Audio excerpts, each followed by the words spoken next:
Welcome in, my dear one. Psychic Mia here from Spiritual Society. I am so happy to have you with me. Does this person have a crush on you? We're going to be doing a deep dive on this. We're going to just read that energy. Do they have a crush on you?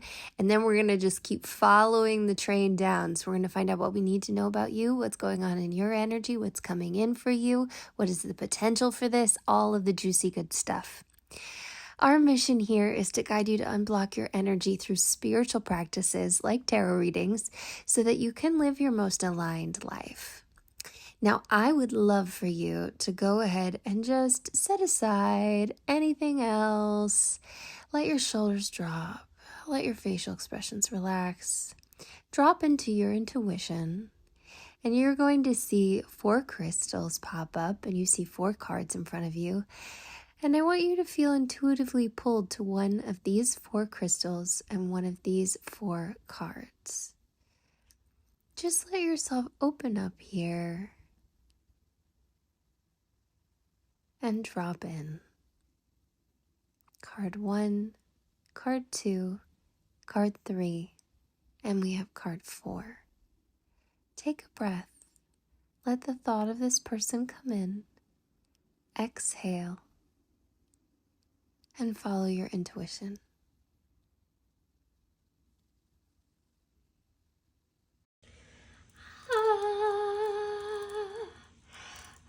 Landon arrived.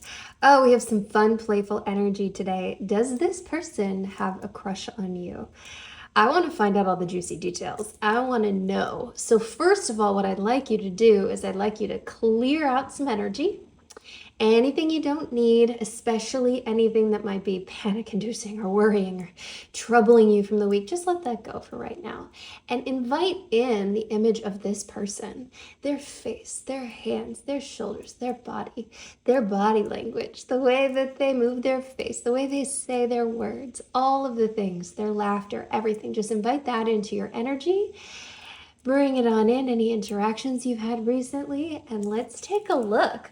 All right, so I am going to start in our gold deck. And I just want to read what energy is coming through. What energy is coming through? Does this person have a crush on you? What's going on? What is going on here? Let's see what we've got. And I'm just going to pull 4 cards to get us started. And we'll ask questions as we go, and maybe new questions will come up, and we'll just sort of play it by ear and see what the cards have to say.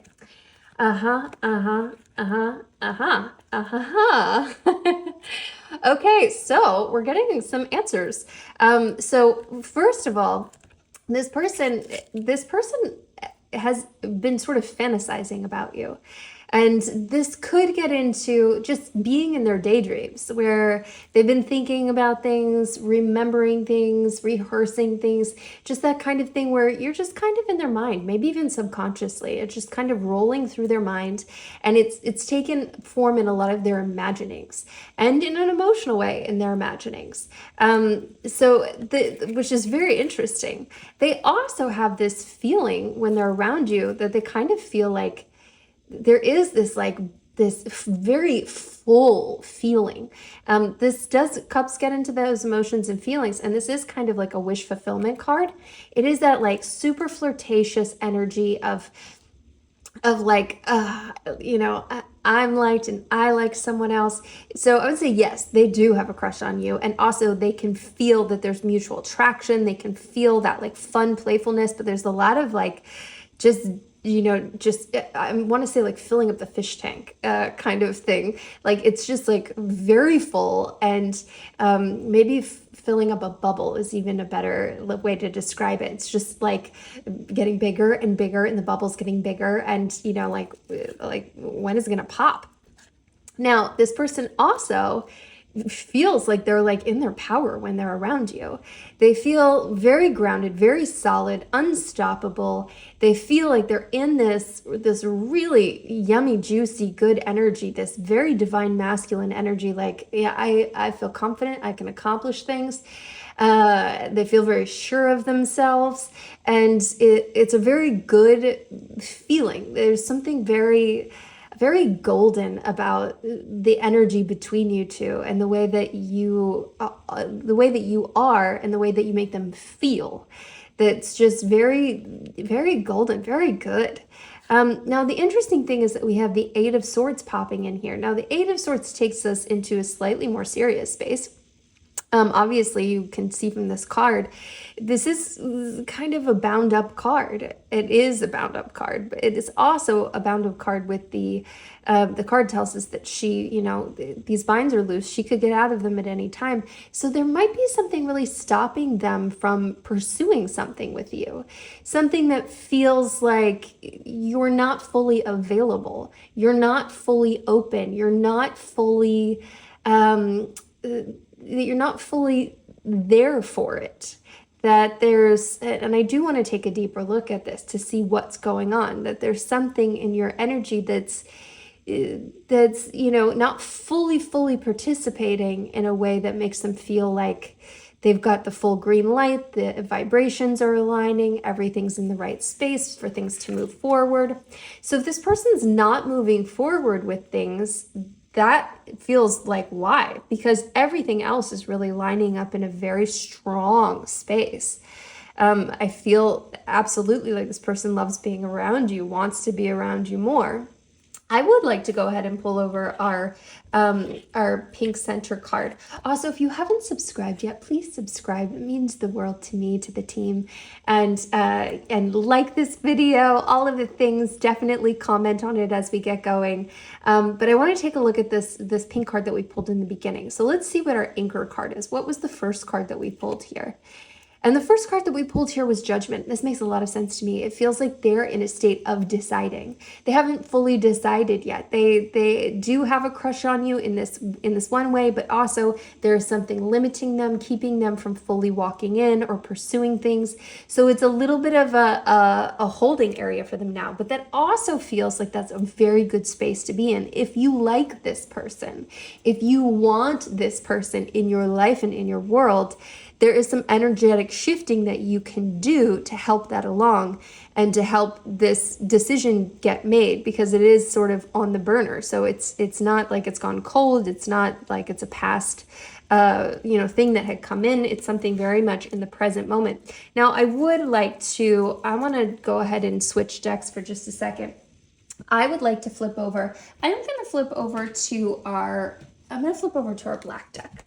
I'm going to flip over to our black deck, and I just want to ask a few questions about any shadows, any blocks for you, anything that's coming up that needs looking at, anything that we just need to know about, especially in pertaining to this Eight of Swords. This could just be a perception. This might not really be where you are. I'd like to see where you really are so we can figure out what action needs to be taken. So I'm just looking in your actual space, in your actual heart space. Any blocks that are coming in for you in your actual heart space. So I would like to know really, if this is a perception, if this is reality, and if it's not reality, then we can take a look at what to do with that as well. So looking in your space, we have a lot of different things going on. So first of all, you have some different components coming through. So yes, I do think that you have been working through some stuff. Let's start at the beginning. So our Eight of Swords is what we had pulled. We're back in the eights, and we're at the Eight of Cups, and the cups again in those feelings and emotions. You can see this figure is moving away from something, walking away from something. You have been leaving something behind. You have been letting go of something, and this is under the light of the moon. And our other, one of the other cards we pulled here was also the moon. So I don't think that you're making this public knowledge, and maybe you are to certain people, but I don't know that this person knows about that. There's something a little bit secretive here, or perhaps it's just, the trudge that you're making, or this, people don't really get it. They don't really understand what you're going through, what you're trying to, let go of, what memories you're handling and dealing with. And also there's this huge change in your life. Something huge has changed. And this could be a huge, rift in a past relationship, something you're still really trying to let go of, a huge life shift, job shift, but something really big has changed and really shaken your foundation. And it has been very disruptive. It has thrown you off. It has thrown you off course. You don't feel like your, most bold self. However, there is also something very winning in your energy right now too. So this is kind of that, we're human beings. We have juxtaposing, things going on in our lives and feelings and emotions. So there is something right now that you're really winning at. And I do think that this helps a lot with all of the other shifts and changes that you're going through. But I also think it could kind of not confuse other people, but like if we're talking about this person, just sort of show them a side of you that's like, oh, this is the side that I'm getting. I'm getting this winning energy. I just don't see all the energy that's underneath it. I can feel it, and it tells me don't move too much further forward. But I don't get to really understand what that energy is. The energy that I get to see and understand is a very winning energy. This gets into our wand space. Fire energy, growth energy, creativity, passion, purpose, career. There is something here that you are really latching onto. And I'm going to guess you're probably really in this like driven space because of the things going on in your life in other areas. That, perhaps it's a management technique. It's a way for you to, lean into one thing that feels much stronger, or that you have more control over, you feel more capable with than just while you're still handling all this other stuff. And it does feel like you are handling it. It does feel like you are making strides, you are moving away, you're doing the work, but you're not there yet. You're still working through that. So I'd like to pull a few more cards for you. I would like to just take another look. Like to take another look at, so, we've asked about these blocks for you, about what's coming up, and I want to ask about some action towards these blocks. So the things that you're moving away from, the things that you are, making your strides towards, that you're hiding maybe a little bit, this huge change that you've had to deal with. What kind of action, is there anything that the universe can offer you to help bridge this gap from, where you've been to where you're going? Let's see. Don't you love it when we're offered obvious answers? Now, even if an answer is obvious, that doesn't make it less important. That doesn't mean it's something that we just brush away, because I do believe every card we're pulling over, we could be pulling any cards. What we're pulling is the important information. This is important. So give it some gravity as well. So we have the Four of Swords, which is a rest and recovery card. So the first piece of action is to let yourself recover. You don't have to move forward with this right now. You don't have to put out all the signs that your vibration is good and you're ready for a lifelong romance. That can be something that can come with time. That can be something that happens as you heal. But taking the time to rest and recover, even if that means giving yourself an afternoon, giving yourself a full day, taking a day off of work, taking a day off of life, off of all of your normal responsibilities, or just taking some time for yourself to journal out some thoughts, have a nice cup of tea, have a little, sit down on the porch and let yourself just rest and recover and be with yourself. Especially if there's something, what really strikes me is something that has used to or does give you a lot of comfort. Taking walks, any activity that you've been like, oh yeah, wow, I forgot how great this is and how much I need this in my life. That there's a real call for that. And I want to stay in that because I do want to keep finding you some action items to help you move into the place that you really desire to be. So we also have the Hanged Man. which again tells me, you don't have to rush into something else. You don't have to be ready for it. You can hang out until you are ready. You can take your time. You can hold back. You can just sort of watch how things go. You can participate in fun flirtations that remind you that, you are alive in this world. Someone finds you attractive. There is chemistry. There is, things to bubble up inside of you. Until you're ready to really step forward and walk in. You can take your time. You don't have to rush into anything. Also, taking a moment to really let yourself just see everything from your own perspective. If you feel like you've been getting a lot of messages from how you should be handling things, how you should be dealing with things, how fast it should take you to recover from something, whatever it could be, let yourself just take your own viewpoint.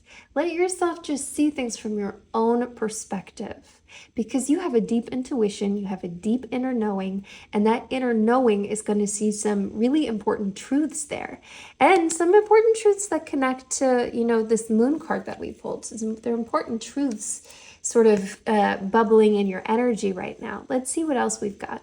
Let's see what else we've got. Let's see what else we've got. Okay, something right in here. Something right in the thick of things. Okay.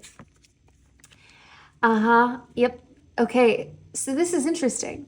So we're getting the Two of Pentacles here as an action card.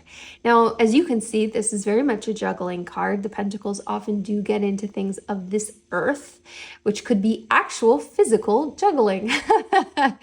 I do not think it is actual physical juggling, but that is funny to me. But that could get into, money and financial things, beauty, a fitness routine, all of the things that come about with things of this earth. So what this is telling me is that for an action, yes, actually, maybe you should pack your calendar a little bit bigger. Maybe you should put some more physical activity in there, things that actually get you in this world. So if you do find yourself being a little bit more on the, I don't want to say lethargic side, but where you perhaps pausing more, then it's maybe time to lean into some activities. But things that really get into being in the world activities. And this could also be, crafting something. This could be painting something. This could be anything that gets you to feel the presence of this being here on this earth. But just adding some more things in. And you're in a good place to juggle it right now. Also, I think that will probably help your mental space, your mental clarity, but helping you handle all the mental and emotional things that you are juggling by just really getting rooted in the presence of the earth, of what is here, what is now, what does this moment physically feel like?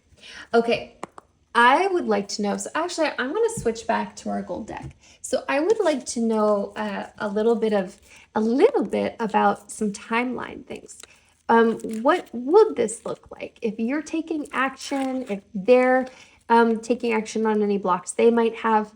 What does this potential look like? What does this kind of look like for you? And this can get into timing, timelines, potential outcomes, anything like that. I just want to take a look at what could be held in this energy for you. Oh boy, we have the Tower again. I love pulling duplicate cards because of course we're pulling from separate decks, so we always have that potential.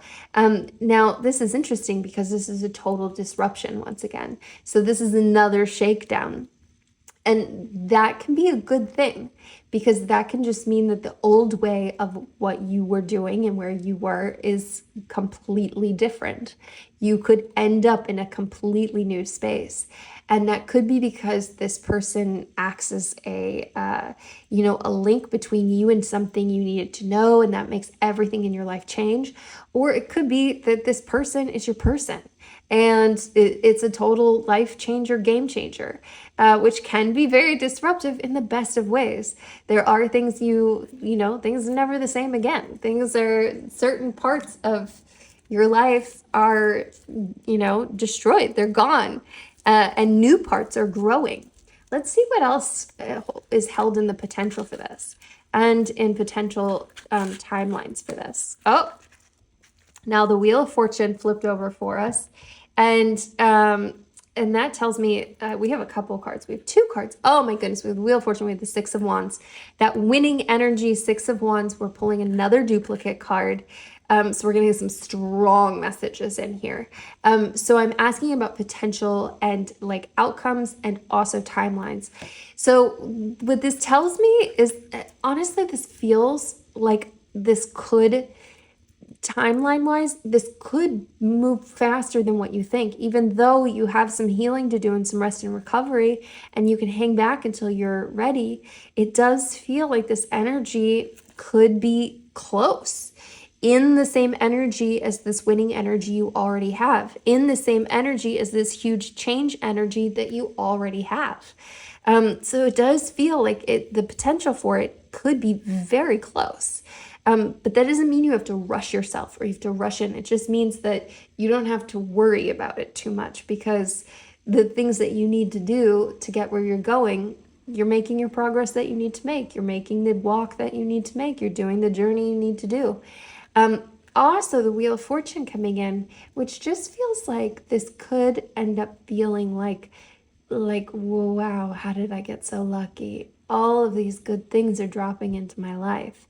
Things are making sense from the past because of what is dropping into my life now. And it feels like it could end up being a life gift. That this is, this person is a life gift. This timing is a life gift. This, everything about this feels like it could be a life gift for me. That makes me one of the most lucky people that I know. And that feeling again, how did I get so lucky? I want to pull one more card for outcomes and timelines, even though we've gotten so many clear answers on that already. And we have the Five of Cups. So this is coming in, and it does feel like a warning card. And I'm going to say that even though, I don't want to, I don't want to ruffle you at all, but there is a potential here that, and this does feel like this is in your energy, because this is a space where you're in right now, of looking back at what you've lost, at what is gone. And there is a potential that you could decide to stay looking back too long, and this, sort of this door that's open, it could close. And that doesn't mean that there won't be another door that will open, or, nothing like that. But I am, there is a potential that you could decide you just want to hang back in your old energy, and you want to look back, and you don't want to move forward. And it doesn't, it doesn't feel, I don't want to say it doesn't feel good to move forward, but maybe it doesn't feel comfortable, or it's just hard to break your focus away from the past. That feels hard. That feels complicated, because it is hard and it is complicated. Looking back to the past is difficult. Those things can really stir with us and stay with us and be very ingrained. And, our memories can take up residence 100% of the time if we wanted them to. And what is here and real right now, this person wouldn't be able to be in your presence 100% of the time. You still have to manage your mind and your memories. So, that is tricky. And I offer you a little bounce of love right now and a little breath. Okay, let's pull some more cards. And I do kind of want to switch decks again. So I do want to switch over. I want to switch over to our pink deck. And I just want to pull some cards. And I don't even want to ask any questions. I just want to see what comes up from the universe about what we need to know about you. Anything at all. This can get into career, this can get into love, this can get into this person, this can get into soulmateship, this can get into money, this can get into anything. I just want to know anything that is coming up that's really important for you to know right now. I am feeling the one that's right next to that. Yeah. And I want to pull one more as well. Okay, let's take a look at what we have here. Okay, let's see. So first of all, we have the Five of Wands. We have the Hanged Man again. I am telling you, oh boy, we are getting some strong messages We have the King of Pentacles, and we have the Page of Cups. Love these. Love the messages coming in. And we have the Four of Wands. Ah, so much good stuff. Okay, let's start at the beginning. So first of all, what's coming through for us is that there is a chaos in you right now. There is a little bit of there's a little bit of a mental fight going on in your energy field right now, and that's okay. You can, choose to break it apart. You can calm it down. You can, take your rest and try to get away from it, do the things. But also, I do think a certain amount of, I want to say like fighting spirit will be good for you right now, I think. Really kind of leaning into that sort of competitive edge. Is there something that you have in your goal set that you've been like, I really want to get really good at this thing. I want to be the best at this.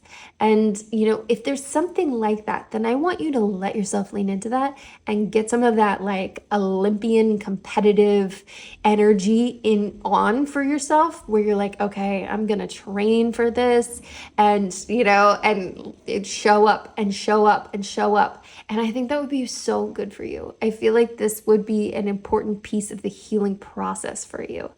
This can also mean leaning into like that, and it doesn't have to be a physical activity. You don't have to be like the best, yogi in the world or like the best runner ever. But I want you to, whatever it is, this could be your work, this could be your passion, or, you have this garden. You're like, okay, well, I'm going to study it for this hour every day. And I'm going to, figure out these things, and I'm going to learn how to troubleshoot that. And then I'm going to have this peaceful time. Those things can go together. It's okay. They don't have to be exclusive. So, physical or non-physical, whatever it is, just something that you can really like chew on, you can lean into, you can get fired up over. Okay, so now the interesting thing is we also have the Hanged Man, which is another duplicate card. So we were asking before about, about action towards your blocks, what action you can take. And our Hanged Man is coming back up. So this does feel important that there might be some part of you that is very worried about timelines.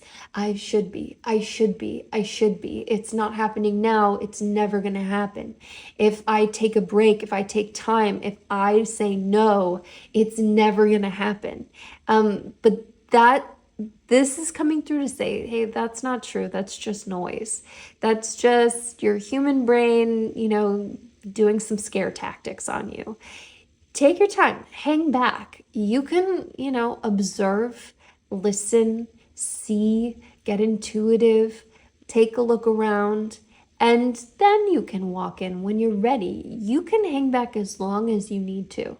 You can set yourself apart and take your time and see things through your own eyes for as long as you need to until you're ready. Now, that being said, we did get this warning card for our Five of Cups. So it doesn't mean that this space is looking at the past. And I would like to make that clarification. So those are two separate things. Taking your time to observe, to do the work that you need to do, to, standing and staring at what's been lost to you in the past, like our Five of Cups, that's a choice. You get to choose what you focus your attention and energy on. And no one expects you to be perfect. You will find yourself staring back at the past sometimes at what you've lost. And that's okay. But you have the game plan on where you know what you're going to do to help yourself start to move forward again. And I do think this little bit of competition, this little bit of, like I said, that sort of Olympian competitive energy, like I'm going to have the best training program ever. So I have the cleanest house in the world or the best wardrobe ever, whatever it is that you feel passionate about, anything that I think will really help. But letting yourself hang out until you're ready to really step in is absolutely fine as a timeline. That's absolutely fine. And that is not a warning. So that is something that you can take, your perspective and your intuition and your time, and you don't have to rush with it. And any kind of crazy, outside noise that you hear, that it's now or never. If you say no now, it's never going to happen. This might be the only chance you get, etc., etc., etc. That's just noise. Just let that go. Just find your lane, stay in your lane, and just focus on your road forward. Okay, the next two things we had were the King of Pentacles and the Page of Cups. And I love these. So for this person, we have this King of Wands energy, and we're really talking about that's how he feels. He feels like he's in this King of Wands energy when he's with you. And we also have the King of Pentacles pulling up here. This could be related to this person. This could also be a different person. But either way, it is a great person. And it does feel like there is this divine masculine energy in your energy field pertaining to love and romance that is dedicated. This energy shows up. Now, a lot of the descriptors that I used for that Olympic athlete mentality with our Five of Wands kind of feeling of, leading us into some that's some pretty stable, steady energy. It's showing up every day. It's doing the drills every day. It's running the routine every day. It's, showing up to practice, doing the thing, getting your hours in, getting your time in, pushing yourself a little harder, all that stuff. This is very much King of Pentacles energy. So it's interesting that this shows up because part of that might be helping you to align with his energy and with his vibration, that he is the kind of person who shows up every day. He is the kind of person who comes to practice. He's the kind of person who does the routine.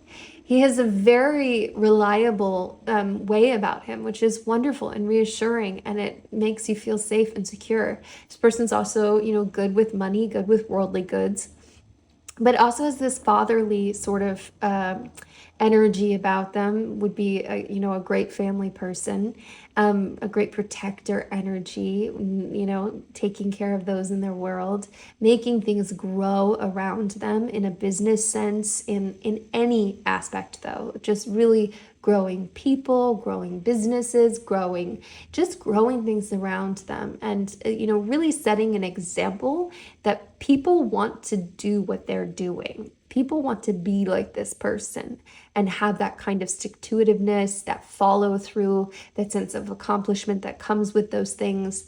And they don't hold it in a very, crazy, in a very crazy way. They just hold it. It's just, they own it because that's who they are and that's what they have and what they do. And I love that energy coming in. Now we also have the Page of Cups. Now our pages are these youthful messenger cards, our cups getting into the heart space and feeling space. Kind of a funny, silly card. We have a fish in the cup. So I do feel like there is some sort of message that's coming through. There is something, and we're really asking about what's in your energy right now. So I feel like this is a message that is coming through right now. There is something that's trying to be communicated to you, whether it's from a person, whether it's from the universe, whether it's from somebody that has, passed, whatever you ascribe to, but also whatever you know to be true for you. Just dip into your intuition and think, is there anything that felt like a sign recently? Is there anything that felt like a divine message that had a little bit of silliness to it? Something that was, oh, that kind of made me laugh a little bit, I was in my head. Think about it a little bit, see if anything comes up for you. And if not, I want you to start paying really close attention. Just notice. Notice when you're in your mind and you randomly laugh at something. And I want you to just kind of, tap that in, put that in your pocket. And the next time that happens, just sort of hit the pause button and okay, actually, I need to make a note about this. I need to jot this down. Okay, now we also have the Four of Wands. Now, our Four of Wands, this is a very stable, grounded card. And this also, sometimes people call it the 1111 card. This is a very propitious card. It is often can be related to weddings, celebrations. And really what this says to me is that there is something absolutely wonderful in your future that will feel like the best yet.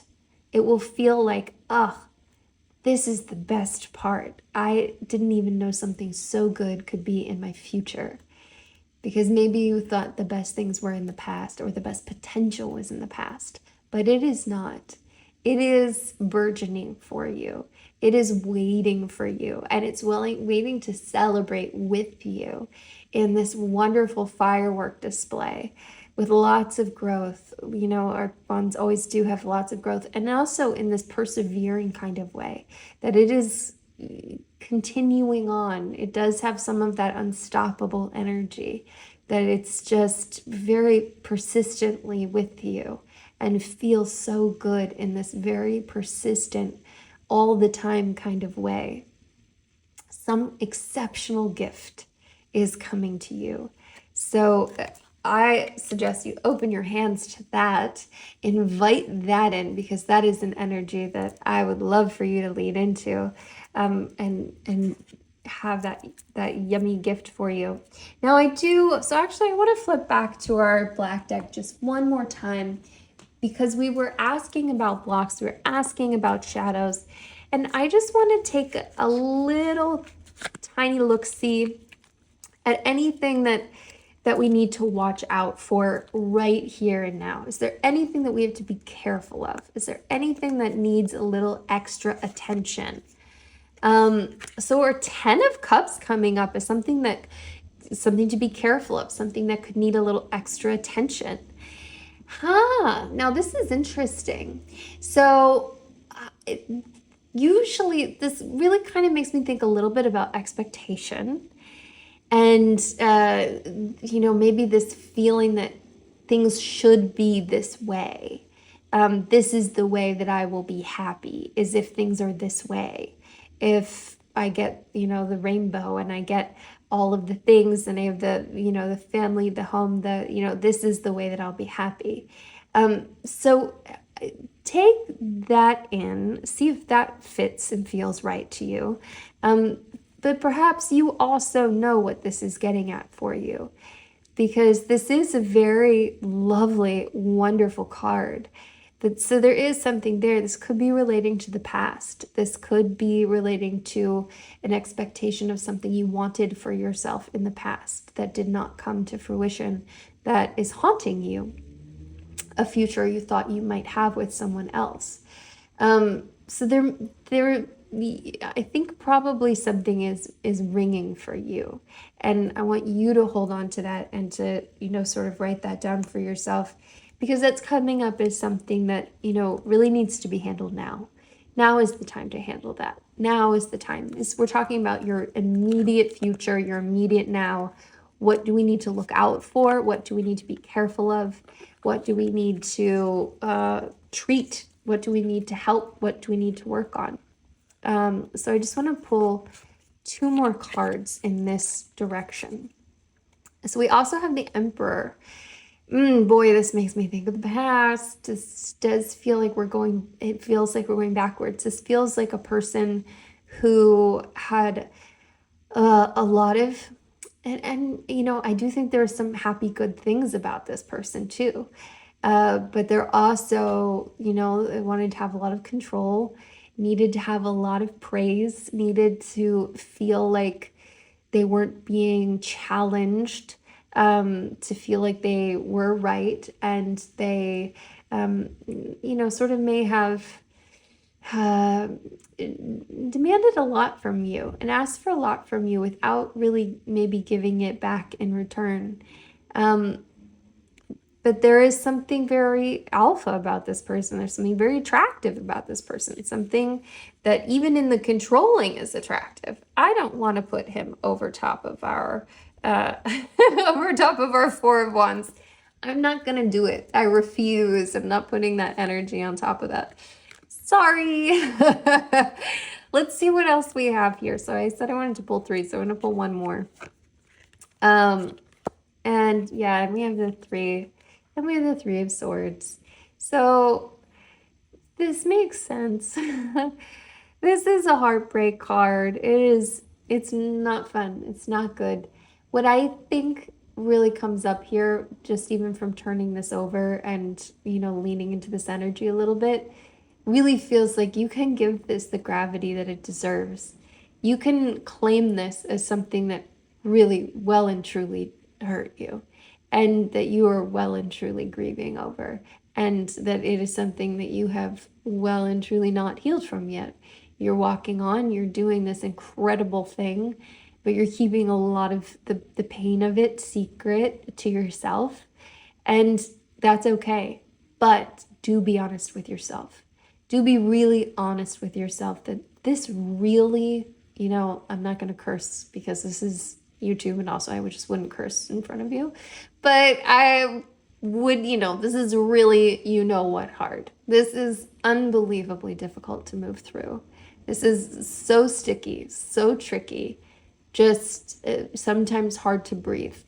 But also, I think sometimes you don't, maybe you try to numb yourself from that, or you try to ignore that.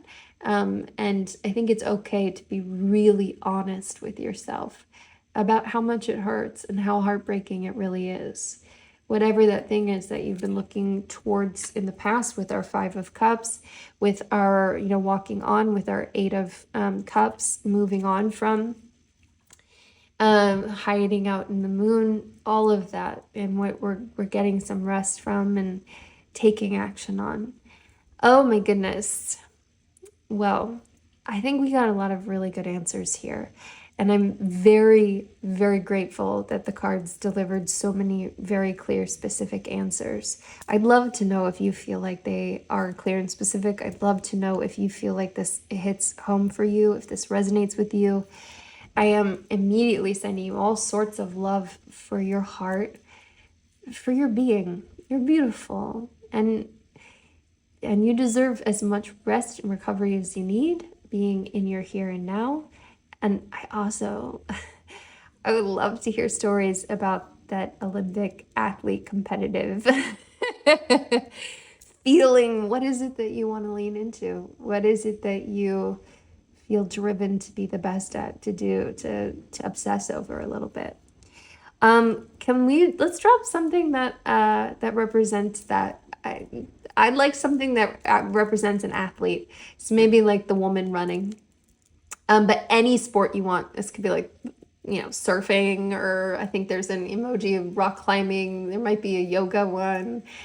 Anything that sort of strikes you and you're like, yeah, okay, leaning into that energy. I mean, as I said before, it doesn't have to actually be a physical thing. It can be anything, but just as a representation. Oh my goodness. I'm sending you so much love, so much light.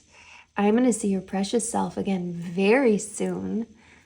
And until then, Mia.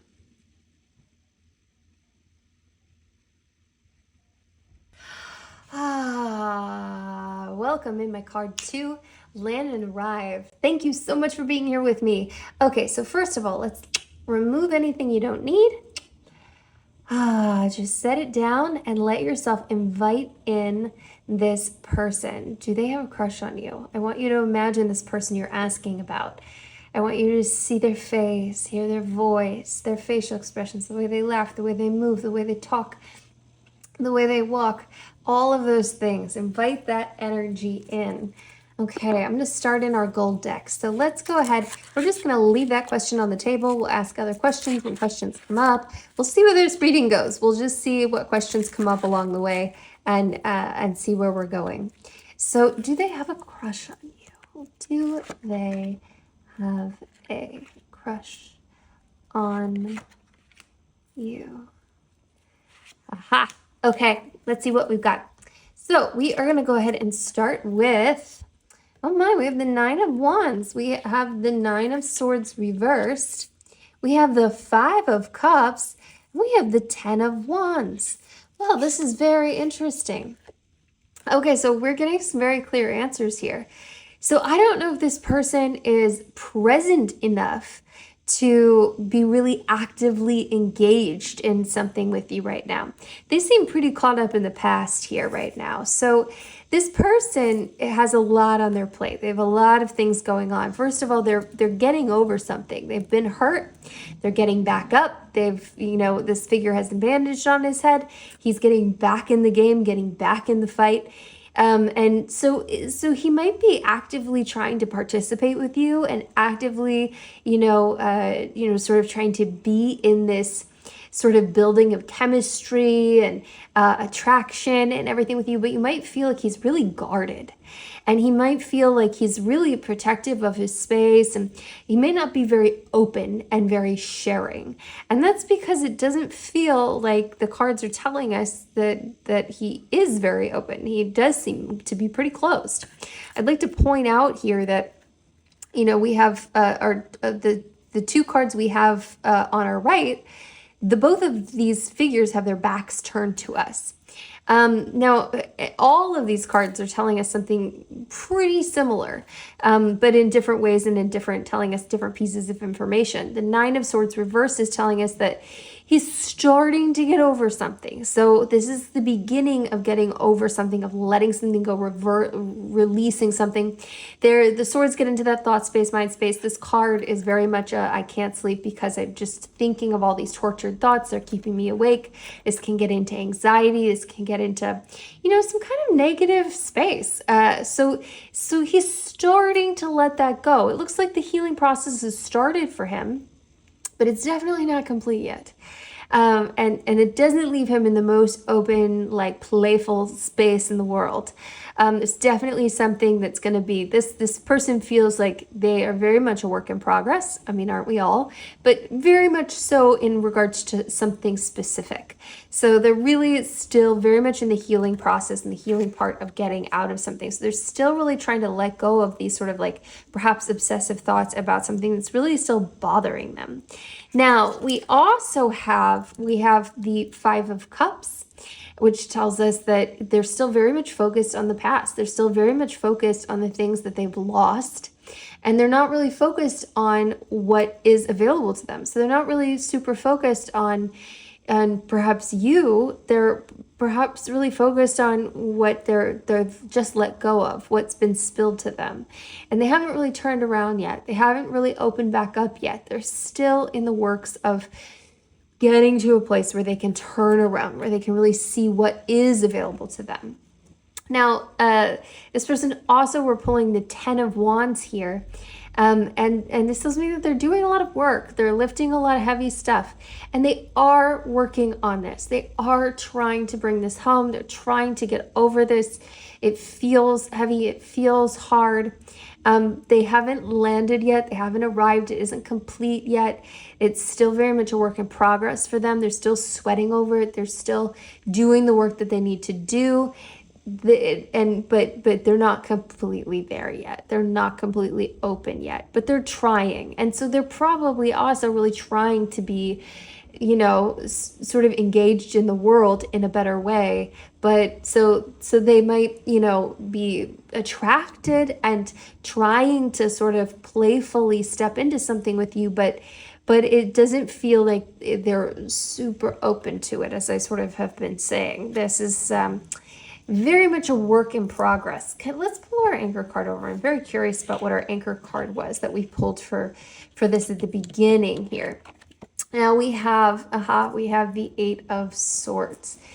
Yeah, so this really stays in the same sort of place, doesn't it? Now this strikes me in two ways. First of all, the figure on here is very closed off, obviously. They're bound up. They could get out of their binds at any time, but that's work that they have to do for themselves. It is a very tortured mental space, feeling like held prisoner by these thoughts, which our swords get into once again. They're sort of blindfolded to other things, and their focus is on other things. Their eyesight is on other things. This is interesting that they're totally blindfolded here, and they have the same kind of wrap, only now it's around their head here.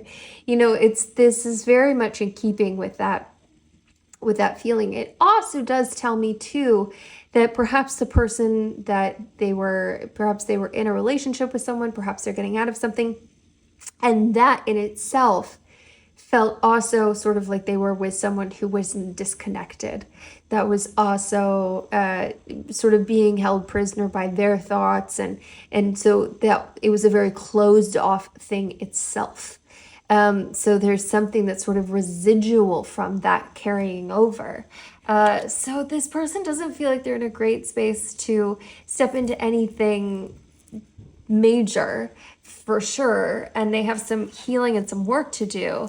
But that doesn't mean that they're not attracted or that they're not interested in trying. As I said, he's getting back up into things. So I do think that this person is trying, and I feel like you can probably feel that, but it probably feels like a half-hearted effort, but I wouldn't cast too much judgment on that, and I certainly wouldn't take it personally because it feels like something that they got a lot of work on their plate. They've got a lot to do and a lot to mentally get through here. I wanted to pull one more card about this as well. We have the Three of Wands coming in as well. So yeah, I think they're just taking a really big look back. Once again, we have the back facing us on this card here. And they're looking at what's gone by, what's in the past, looking at other people, what they should be doing. They're kind of in this observational phase and this trying phase where they're, sort of seeing things. I think they're observing you, but they're probably taking you in more in a observational way than I'm ready to move into this kind of way. Okay, now I would like to ask, if you really like this person, then I would like to ask, what does this kind of look like as potential for the future? Obviously, this isn't going to be the moment. If this energy is, accurate, then this isn't the moment for that. But what does this look like for the future going forward? Is there some potential here? What does that look like? Let's go ahead and take a look at a couple of different cards. So just taking a look at some potential. We have the Fool reversed. We have the Two of Pentacles reversed. And we have the Wheel of Fortune. So first of all, I do think that there is potential, but it is very, very dependent. We have two reversed cards here that tell us a lot. We have the Two of Pentacles reversed and the Fool reversed. That this person would have to make a decision. They would have to, they would, at some stage, they might be juggling you in the past and juggling you and what they've let go of. And they would have to actually make a choice and decide and stop juggling and really just focus their attention on you. And then we also have the Fool reverse. So I do also think that there's still very much a closed off energy, and they'd have to decide to open back up again. So this is just really dependent on them, and they're doing their work and they're opening back up. But if they did, then it does have good potential, and it would feel extremely lucky. It'd feel very good. It would feel very blissful in a lot of ways. It would feel like a lot of things are manifesting, but there's a lot of, this tenuous energy that they're really just going to have to do the work that they have to do because they're not open yet, and they would have to move things around so that they could be open to it. They could be ready for something new. They could step in boldly. They could be ready to jump in, despite what may, even if they seem, extra vulnerable or things that might leave them open to, things that they feel are mistakes of the past. All right, so we've got some good answers about them. Let's turn our eye towards you. So first of all, I'm gonna grab our pink deck, and I'm just gonna ask what I need to know about you, your energy, your heart space, what's going on with you right now. What do I need to know about you? What is up in your world? And this doesn't have to necessarily do with love and romance, but it does feel like that energy is about right now. So that's probably going to come up for us. But let's just see what else, just what's out there. What do I need to know? What do I need to know? What's going on? What's hanging around? Ooh, I'm feeling something juicy right in here. Okay, let's see what we got. All right, so for you, we have the Moon reversed, we have the Six of Wands, we have the Knight of Cups reversed, and we have the Chariot.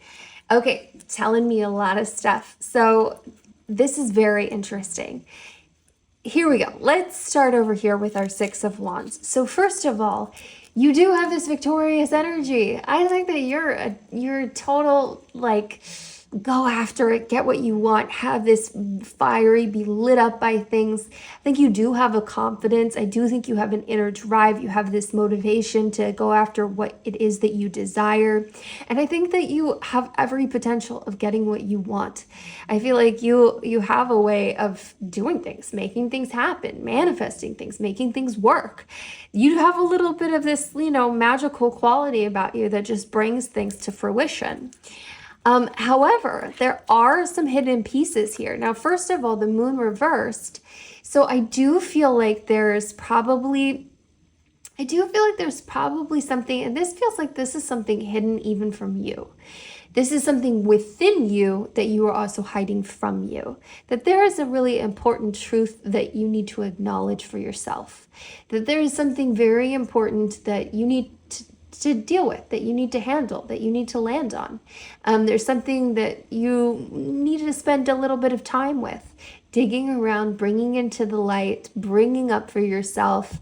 And that can be through journaling exercises, that can be through talking it out loud, that could be with friends or therapy, or just taking some long walks and, making an intention that whatever comes up, asking your intuition before you go to sleep for things to come up, seeing if you have any dreams or if there's any waking thoughts about it. So there is something important there. And you might even know, as I'm saying it out loud, your mind might just be like, okay, I know where this is going. I know what this is about.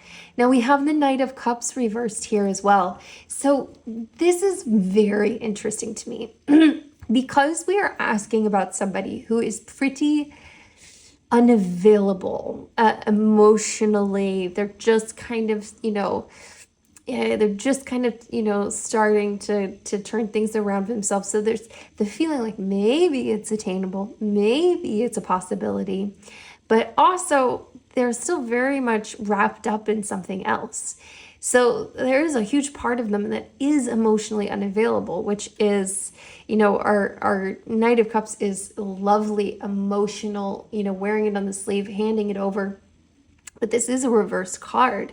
And this is telling me that you might have an attraction to things that are emotionally unavailable. People, romantic situations, things where, that might feel safer. And that might be one of the reasons, because you can just sort of pursue it with this kind of winning attitude that you have of like, I can get what I want. I know how to get things. I'm confident, that it makes you feel like, oh, there's a little bit of a challenge. There's a little drama here. I want to pursue that. But also just might put you in a safe space. You don't have the same risk factor of someone who's truly open and available, who would just jump in with you that you have, with that person who is open. You have a greater risk factor that you're going to have to jump. You're going to have to dive in together because you're starting this, this energy off with someone else who's willing to jump. So there is something very interesting here. And I would love for you, before you get extremely, defensive about it, which often happens, we're human beings. It's natural for us to be like, no, that's not me. I don't do that. I would love for you to just be curious about this. When information comes up, especially information that could be, very personal and could make you defensive, my suggestion is just say, hey, I'm just going to be curious about this. Is it possible that I am attracted to emotionally unavailable men? Is that possible? What would that look like? Have I done that before? Why would I do that? What would be my reasoning? Is it something from the past? Is it something that you don't actually want to be in something because your heart still belongs to something older? You haven't healed something, or for many different reasons. But I would love for you just to go down that train of thought with a curious mind. You might stumble right into some deep truth that you are keeping from yourself. And if you do, that can feel a little intense. So, love on yourself, give yourself the support that you need Now we also have the Chariot here. So you have some glorious energy. I love Chariot energy. Our Chariot is fierce, fast, action oriented, moving forward, confident. And I love this. So bold, so, strong. And you have everything that you need to own and handle whatever it is you need to own and handle. So this is a card of reassurance, first of all, for what we've just heard, that, regardless, if you want something, if you truly want to be with someone, if you truly want romance, if you want some spice, if you want some, commitment or soulmateship, you have every capability of attaining that for yourself and going after it and taking the action that you need to take. So it's a card of reassurance, but it's also just a card that says, hey, you got this. You've got everything. All the things that are going on, things that don't feel clear, things that don't feel good, things that end up feeling like rejection, even though you were choosing someone in the first place that wasn't available, or maybe the first person that you fell in love with was unavailable, or maybe there was an unavailable, parent, or, for a myriad of reasons. But you can handle yourself, and you can change. You can make decisions for yourself. You can make, honest revelations for yourself. If you want it, you can get it. You are so on top of it. I love your energy. Okay, I want to see some more. So we already sort of started stepping into blocks. I know I've got a lot of card decks out, but I'm going to continue. I would like to go ahead and grab our black deck, and I would just like to step into these, really specifically step into the blocks. So I do want to just step in. Oh, these are so stiff. Step into some shadow energy here. So I just want to step into a little shadow energy here for you and see what we've got coming up on the shadow side. If there's anything that will give us a little extra revelation to help you gain some clarity.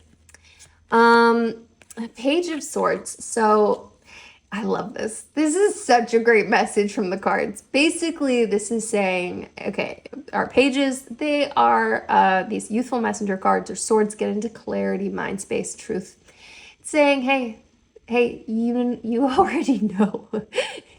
You know what to do. You know how to get these messages for yourself. You know how to get to the revelations. You know how to find these inspirations, these intuitions. You got to handle all of this. You know how to find this information. So, this is kind of a card saying, hey, I'm not going to offer it up to you because you already know. And it's important that you own your knowing. And I want to see if there's anything else just popping up that's just going to maybe take us in a different direction. Who knows? Oh, interesting. We have the Nine of Cups. This kind of makes me, makes me smile, and it makes me take like a happy, yummy sigh. The energy around this feels very like yellow and honeyish. If that makes any sense at all. Also, if you have not subscribed, please subscribe. If you love this reading, if you love any of these readings, I would love for you to subscribe, and so would my team. Yes, and definitely like the video and leave messages and comments. I love it. I love it. I love it. Okay, continuing on. Okay, so this gives me that gooey, yummy energy. And what made me so happy sort of stepping into this is that you have this overflow of heart space. You have this overflow of heart space. This card is sometimes called, or some people call it like the genie card, like that, wishes are granted. Everything that you want is coming. And this is very interesting. We're asking about kind of a shadow space, but also I was really asking as we're moving forward here if there's anything else we need to know. And it feels like I stepped into this little private cavern of energy where like you have this bold energy, this confidence, you have this ability to do things, to get things done, win. And okay, I'm gonna, step into things that aren't gonna work out, but you maybe sort of know that you're doing it. So you know that,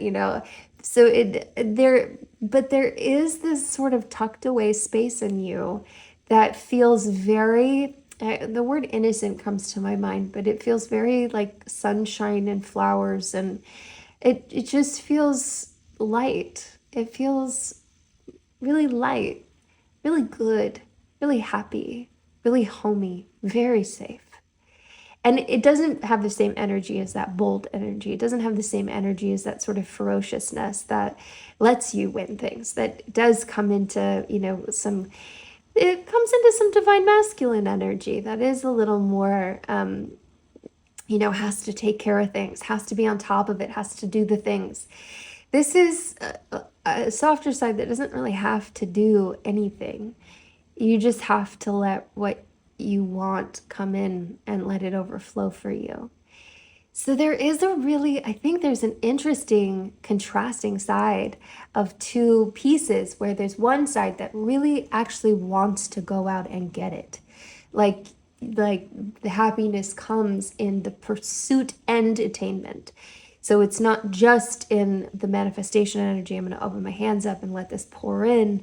I actually really enjoy the struggle. I really enjoy overcoming the struggle, being the one who wins the battle. The battle itself is part of the joy of what you've won, if that makes sense.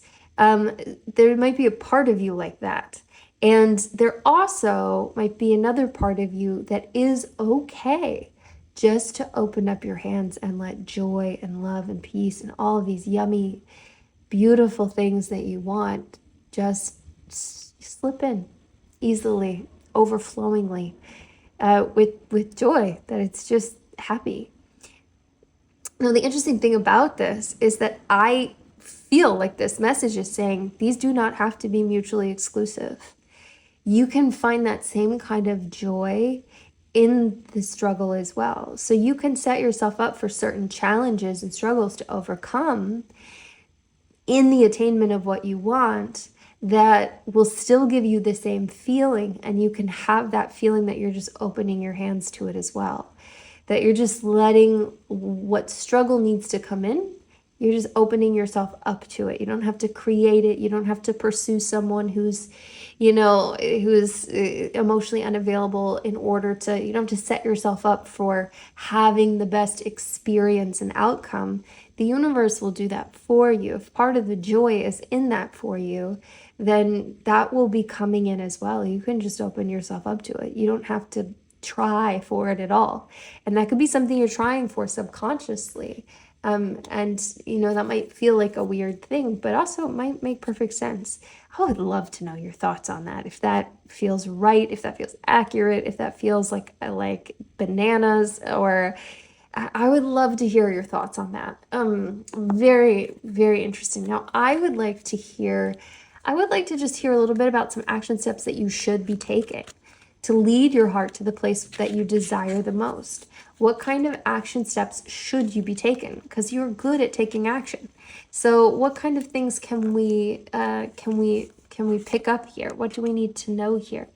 What kind of action? And I'm really asking about specific action here. I would like to know about things you can do. Okay, let's see what we've got.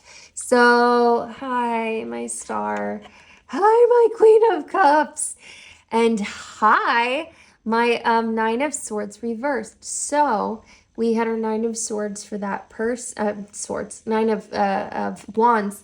This is the Nine of Wands reversed. That is the Nine of Wands upright. We pulled that originally for that person. That was the first card we pulled for that person. Now this is reversed. We're asking about action here. So I think we're getting some very clear answers. Now, I was mentioning before that it does feel like there's some of this divine masculine energy in you. This this kind of warrior energy. I'm going to take care of the things I need to take care of. I'm going to win the things I need to win. I'm going to get the things done that I need to get done. I'm going to protect, and I can do it. And I have this confidence around it, which I love. I don't think that you have to let that go. You don't need to do anything around that, but the universe is offering up some suggestions. So these are the suggestions about actions you can take to lead you to your happiest self, your greatest desires. And there is some real divine feminine energy here. So let me just say that first of all. And immediately I think if there is when you think of divine feminine energy and you think of someone who exudes this femininity, this divine femininity, and you think of yourself that way, what would that look like? So the first thing I think of is your physical being, like your clothes, your hair, your jewelry, your demeanor, your physical presence. And maybe just tapping in a little bit to something that might be softer, but also might be a little different from what you're doing right now. Just for fun, you can pretend like you're playing dress up like when you were a little kid, just to experiment. What would it feel like if you wore some dresses more often? What would it feel like if you let yourself drop into, this, sort of graceful state of mind that's a little more flow oriented, or, just for fun, just to play, just to try it on.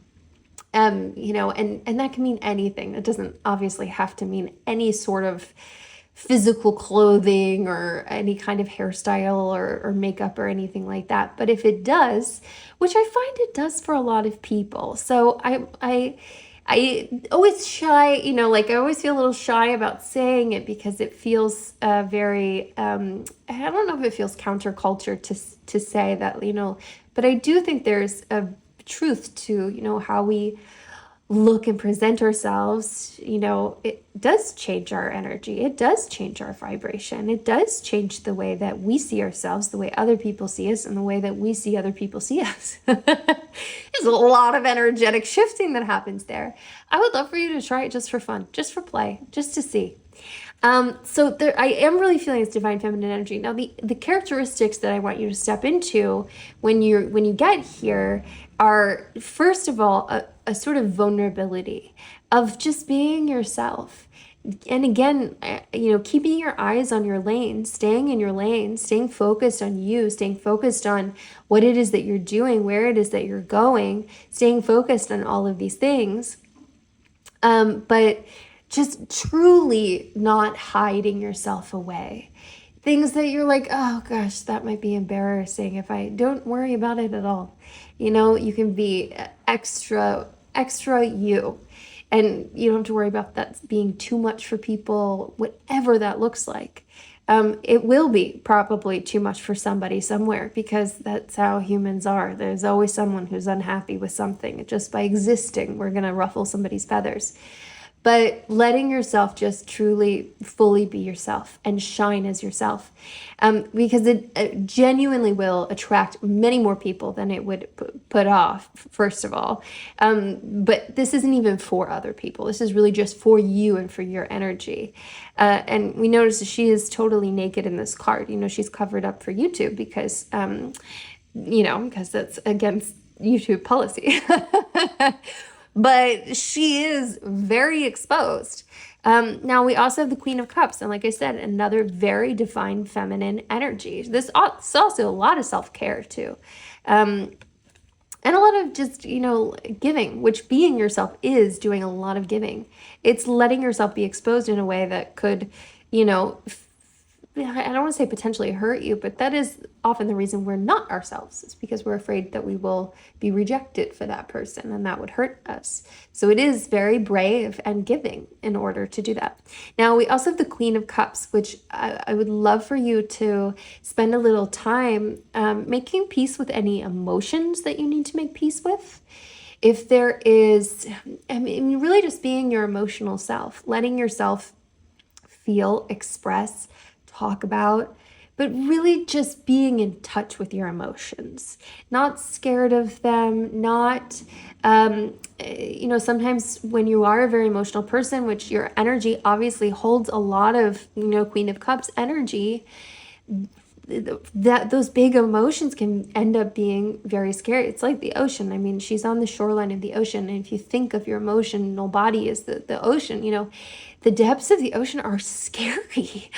Holy moly, But if we can just sort of relax into the knowledge that, you're going to be taken care of. What you need to do, you will do. And it helps a lot that you do have this divine masculine energy, because you do have this winning energy. You know you can get out of whatever you need to get out of. You know you can handle whatever you need to handle. You know you can take care of stuff, and you know you have your back.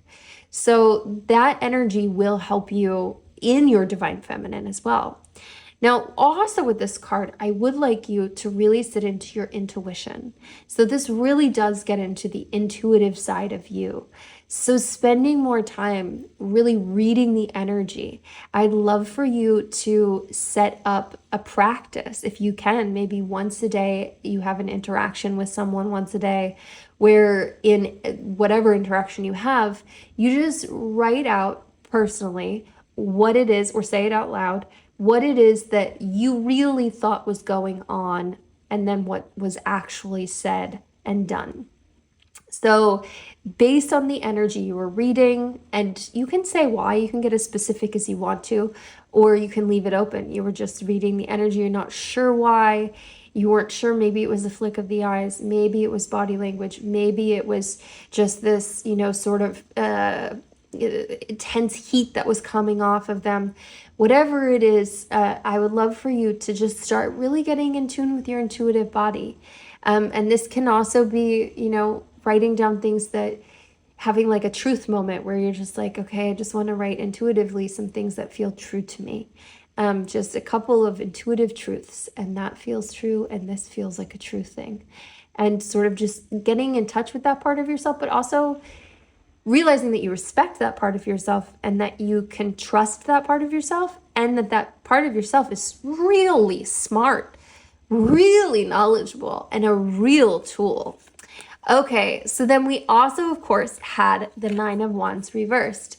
Now, this is, I'm gonna say this exactly as I'm reading it. Even though you won't want me to. This is what I read here is, don't pursue this person. If this person decides to do their work, walk their walk, do their healing, and pursue you, yes. Doesn't mean close your energy down to them, but don't chariot energy after them. Because you have that winning, you want to go into battle for this. You want to win this thing. You want to go after it. You go after what you want. You want to go after it and win. But this card is saying, if your intuition tells you that this feels right, don't run after it. Don't go hot into battle for it.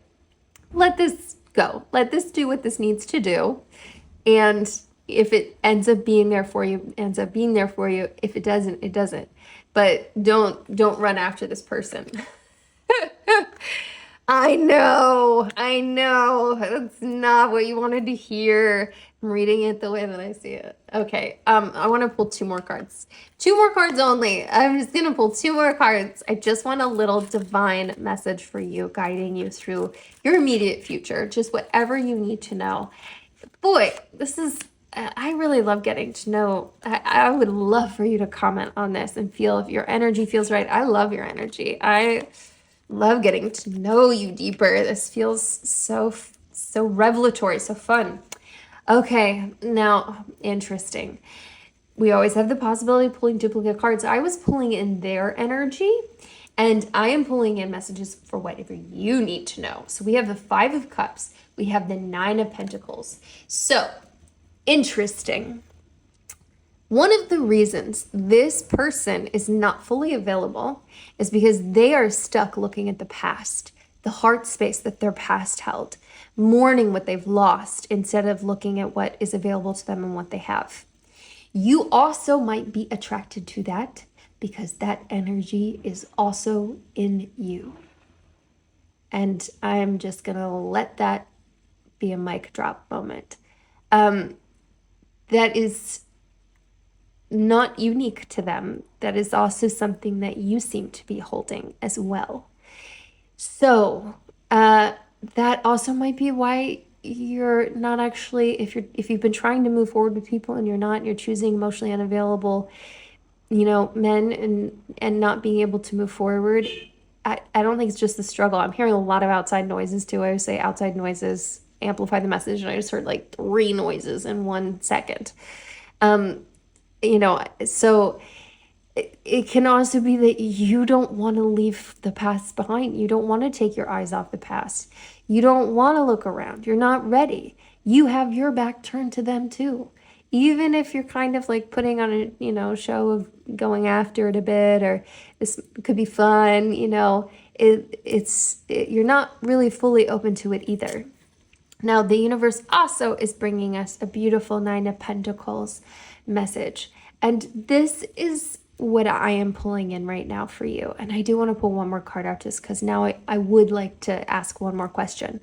But the message in this card that I'm reading is that right now, I would love for you to spend time working on your physical world and just taking care of the things in your physical world to beautify and take care of what you need to take care of. Now, we've already talked about that divine feminine energy and how, like the clothes you wear, the way you do your hair, and I'm standing by that. I'm standing by that right here. So yes, that here, but also your living space. Just getting things in order physically. Now, this can also be like make your doctor's appointments. Do the things that you need to do for your physical world, not just your physical body, but your house, your car, your anything of this world, getting your finances in order. But I do really specifically mean it around beauty. So I do really mean it even more so in the way that to beautify your space, to add the flowers that you've been meaning to add, get the plants that you've been meaning to get, to clean out your closet, sell off the clothes you don't wear, and get some new clothes that make you feel like a 10. The things that will change the way that you live in your environment, environmental changes, and specifically geared towards them being delightful, beautiful places that you live in your body, and that you live in your home, and that you live in your car, and all such things. That is something I would love for you to turn to. Now, I do want to just ask one last question. So I would just like to ask, since we're seeing a little bit of old heartbreak here, I just want one message for that, for what it is that you were looking at in the past. I just want one message for what you were looking at in the past. And Judgment. You're going to understand why everything had to be the way that it had to be. And you will understand that at some point, probably pretty soon. And it might be pretty soon in respect of like, in like a year or 2 years, you'll understand all of that. Also, everything is going to turn out fairly. What is coming to you, what you deserve, even if you don't feel deserving of it, it is on its way to you.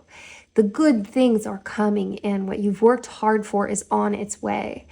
The good things are coming in. The hard things you have worked for are on their way. And it will feel like a celebration. It will all feel like a celebration. Like, this is the way it was meant to be. And you will dance around, and maybe you will even sing the song I just sang. Let's make it a hit.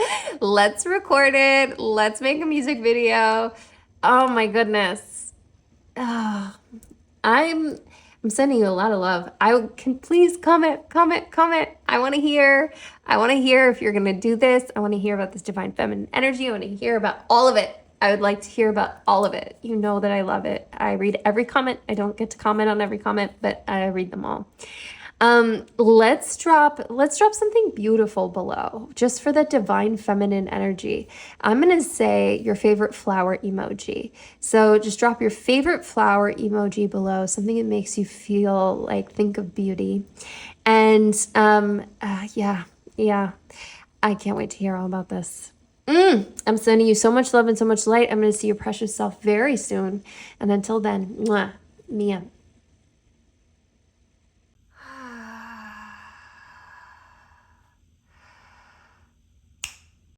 Land and arrive. Welcome in, my card 3. So happy to have you here for this reading. We are going to be taking a look at if this person has a crush on you. So I want you to just brush off anything that you don't need, to-do lists and thoughts and things, and I want you to go ahead and bring this person's face, their essence, their energy, their spirit, their laughter, their way of talking, the last interaction you had. I want you to bring all of that into your mind. Let that energy just flow on in and let's take a look. So we're just going to get started with that question on the table. Does this person have a crush on you? What do we need to know about this? What's going on? Let's get the juice. Let's get the good stuff. Okay, so I'm going to pull 4 cards for this question. And then as more questions come up, as more things come up, we might divert, we might take other paths. We'll find out what we need to know. Let's see what we've got. Okay, so we have the 5 of Cups, we have the 3 of Wands, we have the 9 of Pentacles, and we have the Page of Cups reversed. Well, we are getting some very clear messaging. So first of all, I'd like to point out that our first 2 cards they both have their backs turned to us. So this person, I think, is pretty unavailable.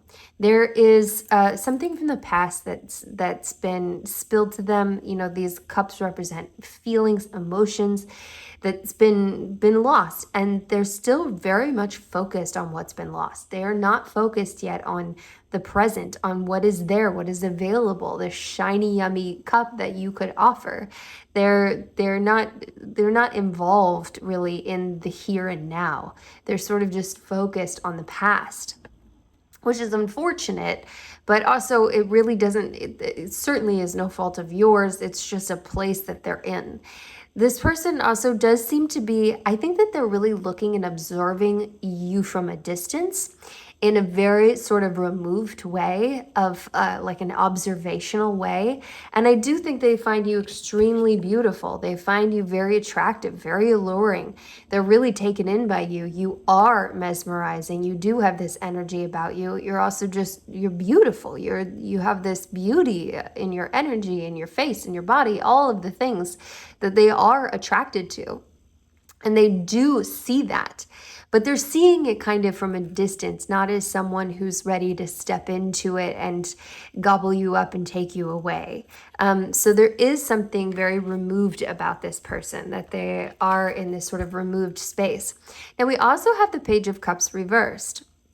So our pages get into this youthful messenger that gets into heart, feelings, emotions, all of that stuff. It is a kind of jovial card. There's something fun and, there's a fish in the cup. There's some levity about it. But this is a reverse card for us. So I do think that there are some messages coming through this person that you've been picking up. And it could be in the form of the sorts of like jokes and banter, something that feels a little bit flirtatious, maybe even, but it's not hitting home quite. It's not exactly what you think that it means. There are some mixed messages coming in, some mixed up signals coming through. And I don't think that they have the heart space behind it to truly offer it to you. I would like to pull over our main card now. I'd like to take a look at our anchor card just to see what we're handling, what we're dealing with. So this was the card that we originally pulled, and we pulled the Knight of Swords reversed. So I do feel like this person they have this potential, like they have this, you see this ferocity behind them. They have this like, oh, I can like run into things and be brave and be bold, but it's not available right now. It's not really on offer. They're not going to run in. They're not going to, sweep you up and carry you away. This is just sort of telling us that they might be kind of in a standstill. Like that energy is there, but it's not on offer. It's very much focused on the past, which again, like I said, that has nothing to do with you. You're gorgeous. They enjoy looking at you. They want to see you. They like watching your presence, but they're not in a position to, sort of step into it. It feels very removed from them. They feel very closed off. So I actually want to put a hold on pulling some, I do want to pull some more cards for them. So what I would like to take a look at is just to see if there's potential for this for the future. They're obviously on a healing journey. They obviously have some blocks to work their way through. But what does this look like for the future? Is this something that you should sort of keep your eye on? Is this something that you should stay open to? What does that look like for you? Okay, so I'm feeling something in here, and let's see what we're pulling for that. So we have the Emperor, and we have the Four of Pentacles reversed. So I'm feeling like there's a really strong presence behind this person. And that there's a matter of factness about this person, and there is this, this very intense energy that can be good and it can be bad, and it has a lot of great qualities that you probably already find very attractive.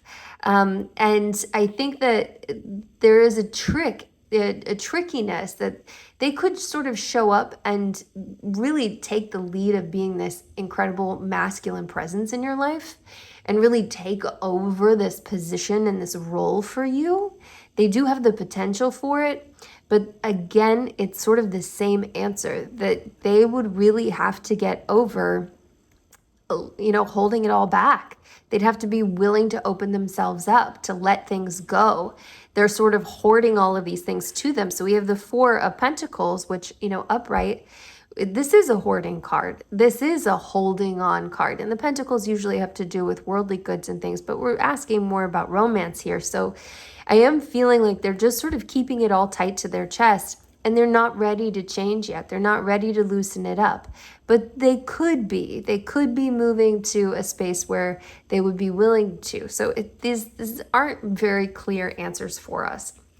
So actually, I would like to move a little bit I just want to take a look for love for you in general. So I want to open this up a little bit, and I want to switch decks.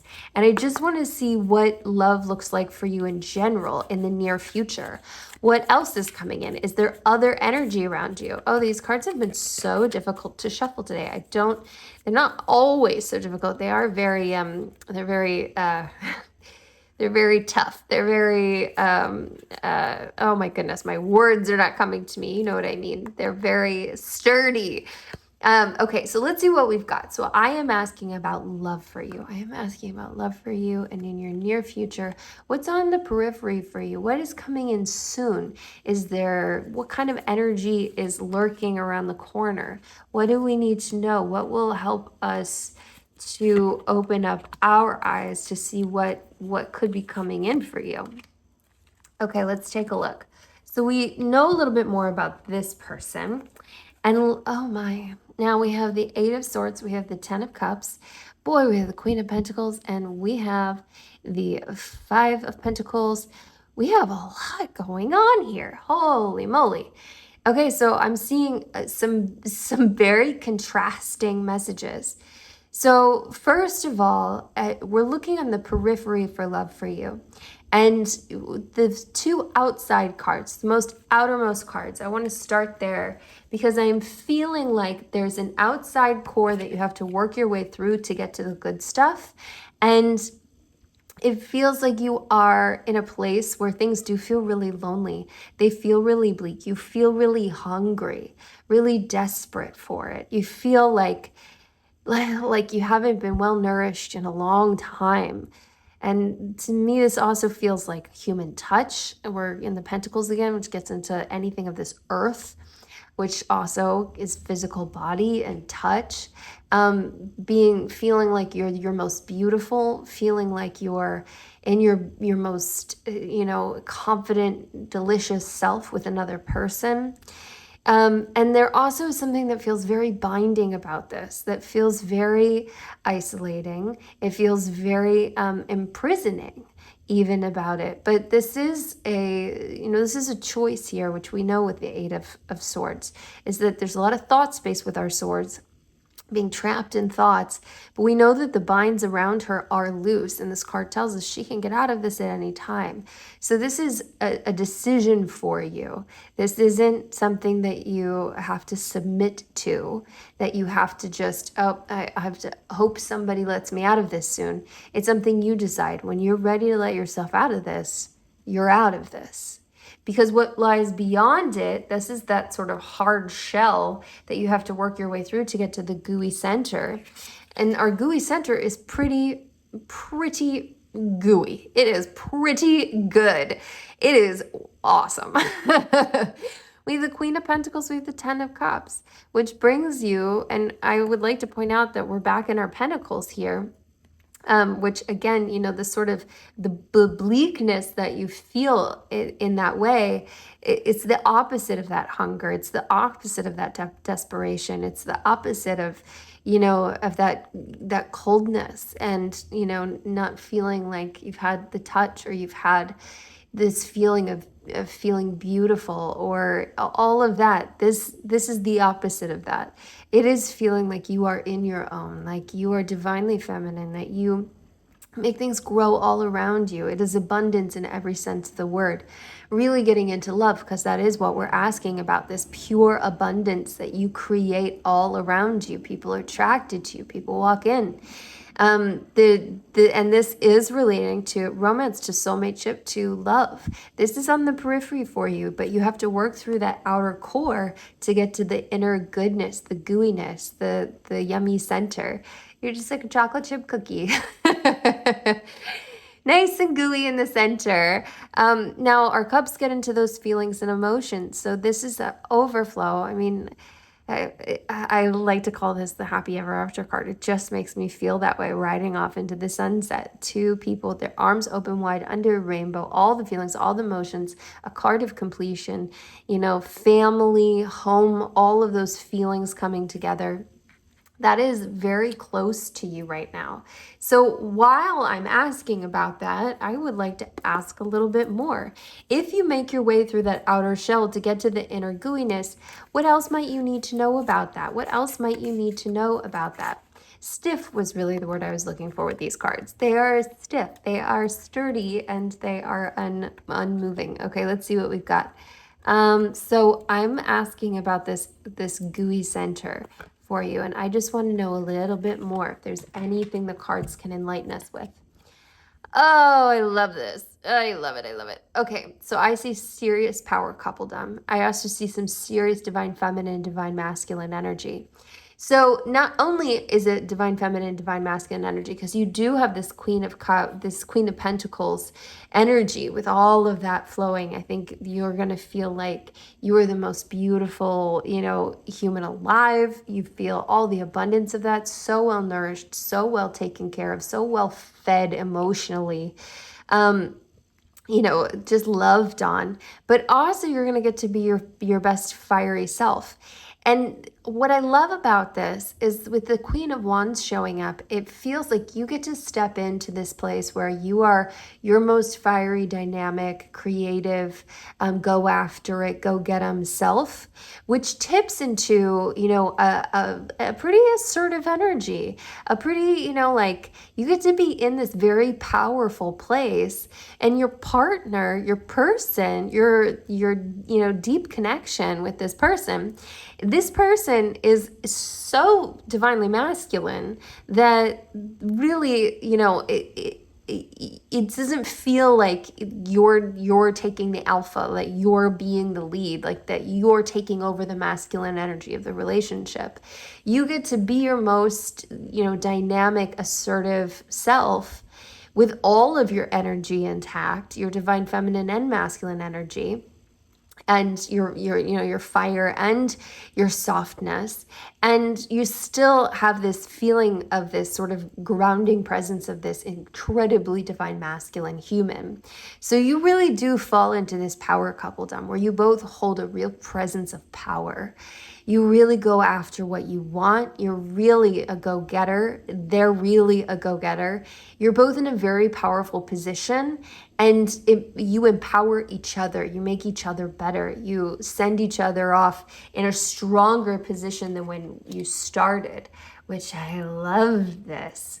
And I'm asking about the gooey center that is in your near future. This energy is available to you soon. This is not something you have to wait ages for. Now, I would like to ask, and actually I'm going to stay in this deck for a moment, even though she's proving a little tricky to shuffle. I would like to ask about any blocks that might be coming up for you. If there's anything that we can help know about with these blocks. So we know this outer core going on, which can definitely be a block, but I want to know a little bit more. Is there anything else we need to know about any shadow side of anything? And actually, I'm just feeling both of these two cards. So these two cards are where we're going. How interesting. We have the Three of Wands, which is what we pulled for the person you're asking about the crush on. And we also have the Hierophant. So I do feel like there is a part of you that is in a similar space to the person that you're asking if they have a crush on you.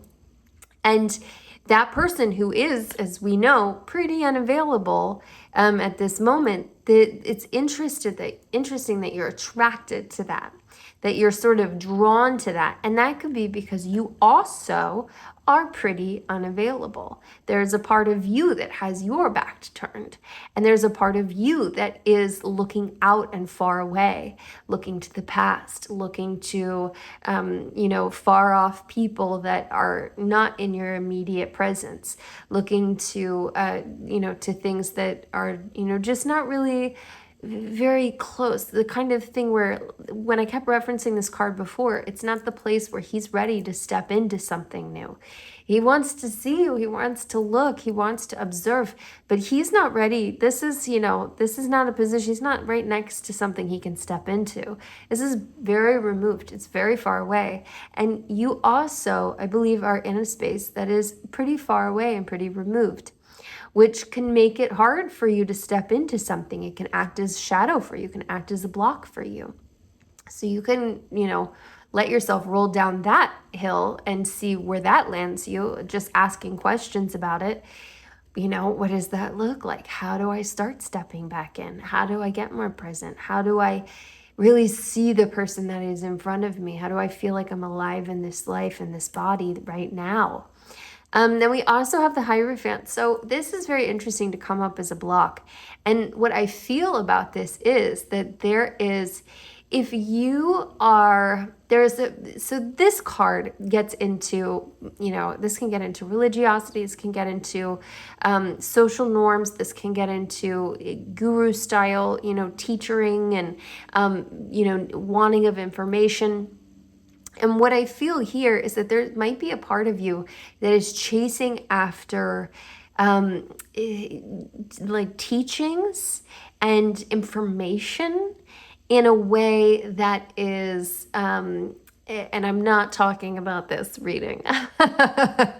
To be clear, I am talking about sort of falling down rabbit holes of, this could even be, asking friends for advice or, things of that nature that lead you further away than closer to, if that makes sense. It's that kind of thing where when we feel like there's a problem with something, then there is a problem with something because we feel like there is. And that means there is. And that can make it harder to overcome as opposed to just walking straight into it, walking right down the road, straight through the door. It's just looking at a whole lot of different information and not really focusing on moving forward. So I think that can come up as a block for you as well. Now, if anything else rang a bell for you in there, those social norms where you feel like you have to do what society tells you to do that might be in a different space than where you really are, all of those sorts of things could come into play there too. Or some religious beliefs or even old religious beliefs or childhood beliefs that make you feel like you need to be a certain way that it doesn't feel authentic to you. All of that can come into play here too. Okay, now I am switching over to my pink deck. So this beautiful, lovely pink deck, let's see what we have. I would like to now, I just want to take a little peek behind the curtain. I want to take a peek behind the curtain for you in your energy. So I just want to see what's in there, what's coming at you, what's going on. I want to take a look at your finances. Also, if you have not subscribed, please subscribe. It means the world to me. It means the world to the team. I just sprang into my mind at that moment that subscribe now if you haven't already. Also, like this video. If I can ask you to do that. And I want you to comment. That's what I really want. I want your comments. I want to hear all the juicy details. I want to know. I'm always so amazed at how vulnerable everyone will be with me, and it really means the world to me. And you don't have to be vulnerable with me. It means the world, even if you just, let me know that this rang for you, this, you felt this. But I do love the details. Okay, so now I'm going through the goods. Let's see what we've got. So we're just taking a look. I'm looking at finances, love, career. I just kind of want to take a look inside your energy and see what divine messages are sort of waiting for you. Oh, yeah, so we have two right away. So we have justice, which is what I was going for, and the moon just sort of turned over for us because she wanted to come out. And this is an interesting card to sort of need to be heard. So this gets into that kind of, there might be something a little bit, a little bit hidden and a little bit secret. It feels like there's something very important that needs to come to light, that needs to be unearthed for you, and this feels like something that that you really might not know what I'm talking about when I say that. And you might know, but I'm not sure that it's something that lands for you right away. I think it's something that, if something did ring for you right away, it could be that. But also, I would like for you to be curious if it's something else that you wouldn't think of right away, because I feel like this might be buried just a little bit deep. This might be something that is a truth it's something that you kind of held secret even from yourself, kind of thing, that there's something important to it, some viewpoint, and it's a big lightning bolt moment. It's a big, I guess I should lightning bolt or a light switch moment, however you want to view it. But there's something really important in that, in the self-knowledge, in the understanding of why you've been doing what you've been doing, in the reasoning behind some of your patterns. And like I said, I think this is really important. And I think this gets into some sort of deep, life-changing kind of stuff. So I am going to ask a question about that once we talk about our Justice card. So we also have the Justice card coming up. And I think that there's something you might have sort of been, battling with, feeling like something was unfair, feeling like something like it needs to be made right.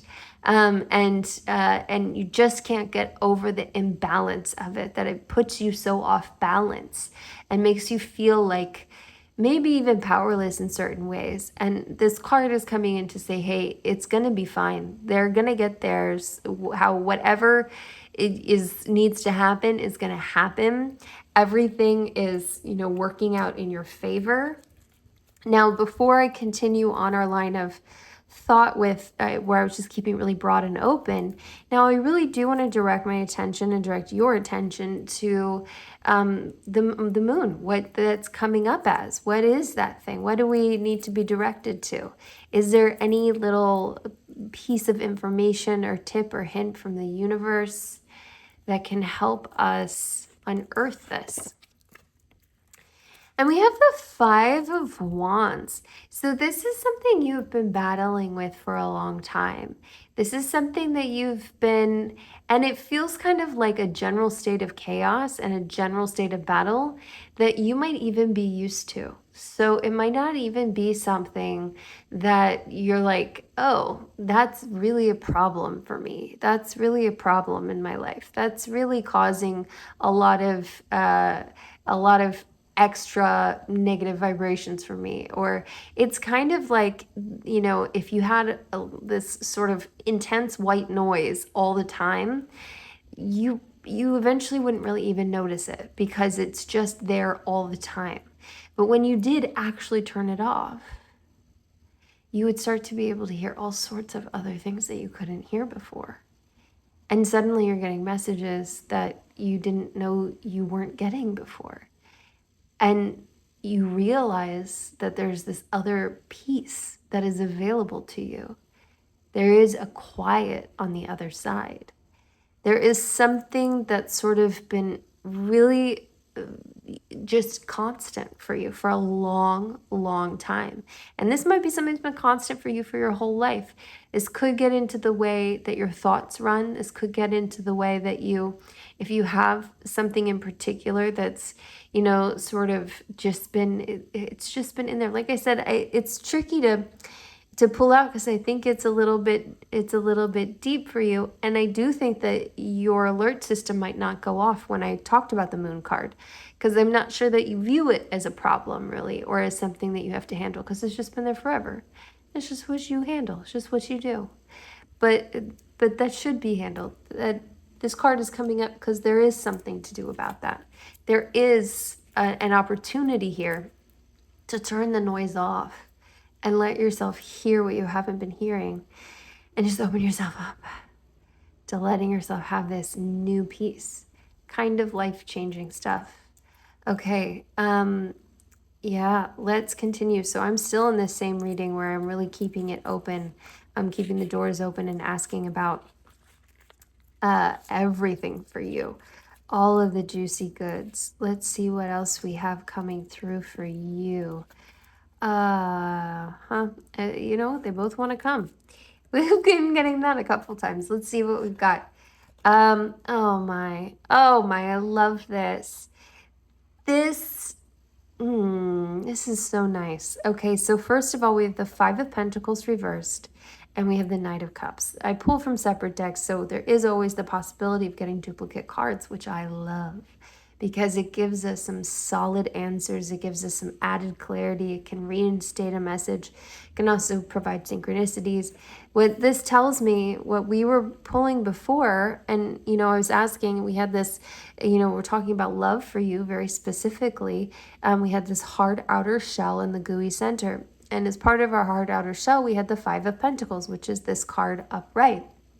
And this is a very desperate, very hungry, very lonely, very cold card. Now, I think this comes in for two reasons. The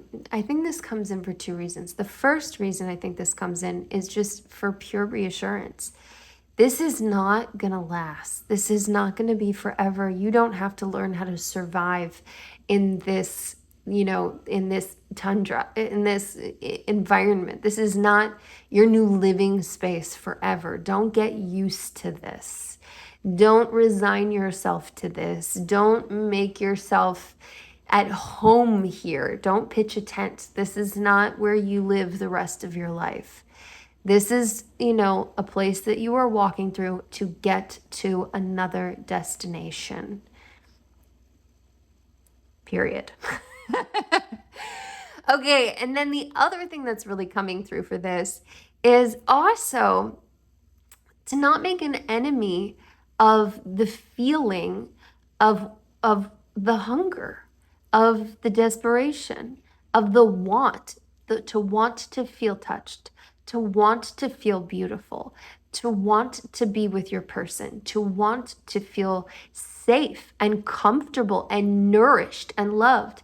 Don't make an enemy of that desire, which does happen. And actually, I was doing a reading where this came up, and then it really got me on a big conversation with a friend too. And it's just such an interesting it's such an interesting topic, because when we don't have what we want and we're in the hunger, it is so easy to hate the hunger, to wish that we just weren't hungry. If only I weren't hungry, if the desire weren't there, then I would be happy and I could be peaceful here and I wouldn't have to struggle with, But this is saying, don't make an enemy of that desire. If you're in that manifestation feeling, which is, I'm in all the feelings of the love, I'm shedding off any of the negative feelings of all the stuff, and I'm not living in that energy.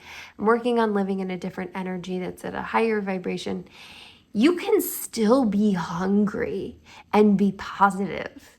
You can still desire it and be positive, the same way that you can desire your spouse who you already have.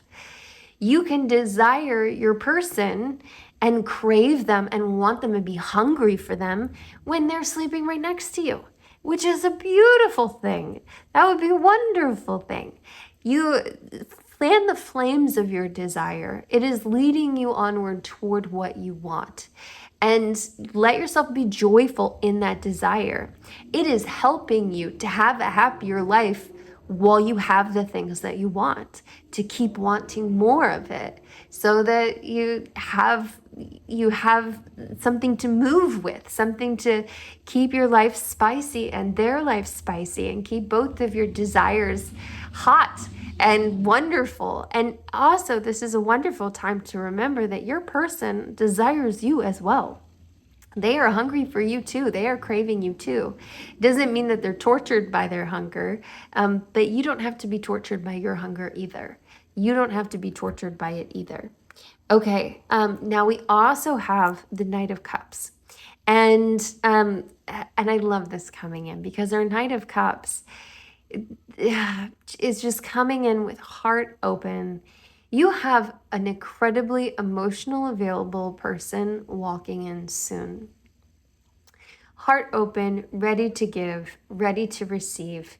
This is not going to feel like someone that they're going to be very resistant, and then it's going to feel like, oh, it's all right here. It's all on offer, and it's easy to just slip right into it.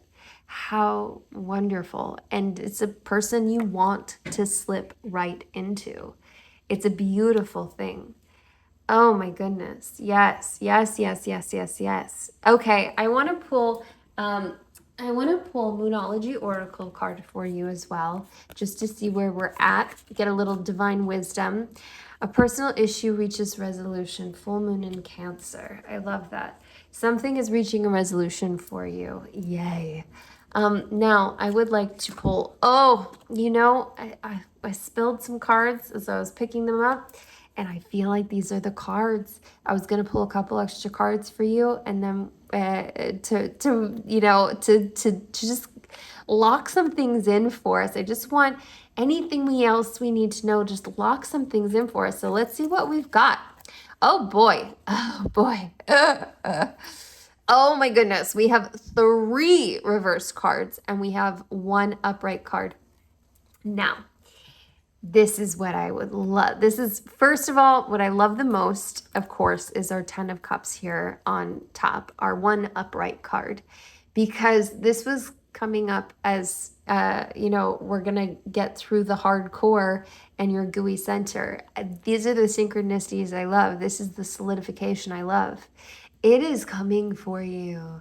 My happy ever after card, your happy ever after card, that's coming for you. This is the place where you get to step in and open yourself up and have the feeling of family and home and togetherness and all of the feelings and all of the emotions.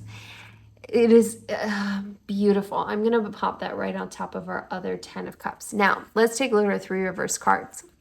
So, first of all, we have the Knight of Wands reversed. We have the 4 of Cups reversed. We have the Queen of Cups reversed. First of all, I see our 4 of Cups reversed.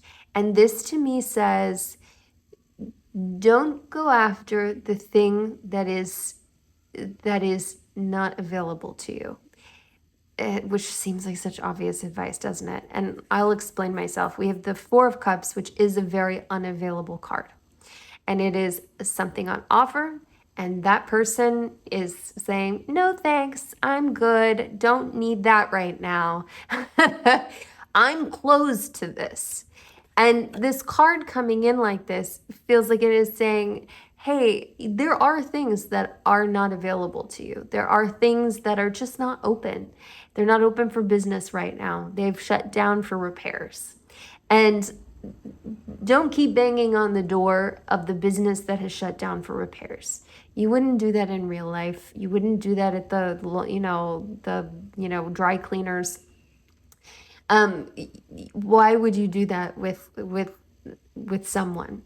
And that's a really good question to ask. Why would you do that with someone romantic? Because there probably is a reason. There's probably a reason that you would, because maybe you like getting what's hard to get. Maybe you want what no one else can have. Maybe someone else didn't love you and you want to prove that you can win that love back, even though that person is gone and this isn't that person. This is someone else altogether. There are lots of reasons, but I want you to ask yourself that. Why would you?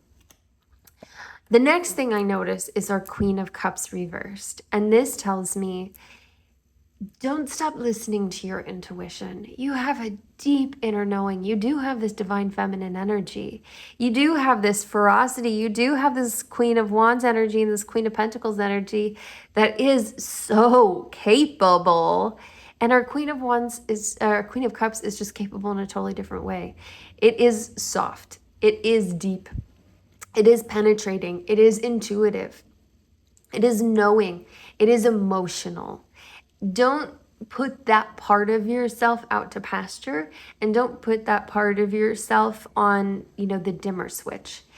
And I think sometimes when we get into a place where we're sort of facing the hunger, like our Five of Pentacles, and that feeling of like wanting and really hating the want of wanting, a lot of emotions are tied up in that. And so we might want to just put our emotions, to bed. Like, hey, I just don't want to feel anything. I just don't want to feel things because everything I'm feeling is not really that good. So I'm just going to put this on a number and see what I can do. And this card is saying, don't do that. This isn't the time. And you might want it to be the time, but it's not the time. You have good things waiting for you. You have beautiful, juicy, rainbow-filled things in your future.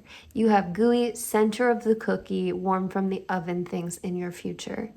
And now is the time to lean into your depths, even if it feels counterintuitive, like, oh, if I lean in now, can I swim out of this? Yes, you can. You absolutely can. You are a queen at it. You're a queen at handling these waters. You're so capable. Get in the water. It's time to swim. Here we go. Now we also have the Knight of Wands reversed. And this tells me that there might also be someone sort of parading around your energy who you might feel drawn in by, but this is not the person. And this person is not really all that sincere. There is, some fieriness about them. They're moving fast, and they have this charm, this creativity, this out of the box thinking about them. There's, something really attractive, handsome, about them.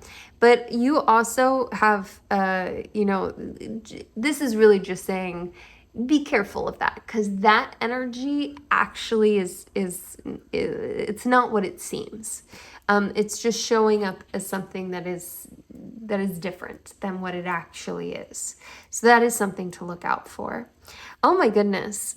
This is so wonderful. Let's pop a crown below my queen, and I'm going to symbolically turn our Queen of Cups upright for you.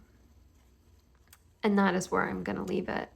Sitting into that water, sitting into those depths.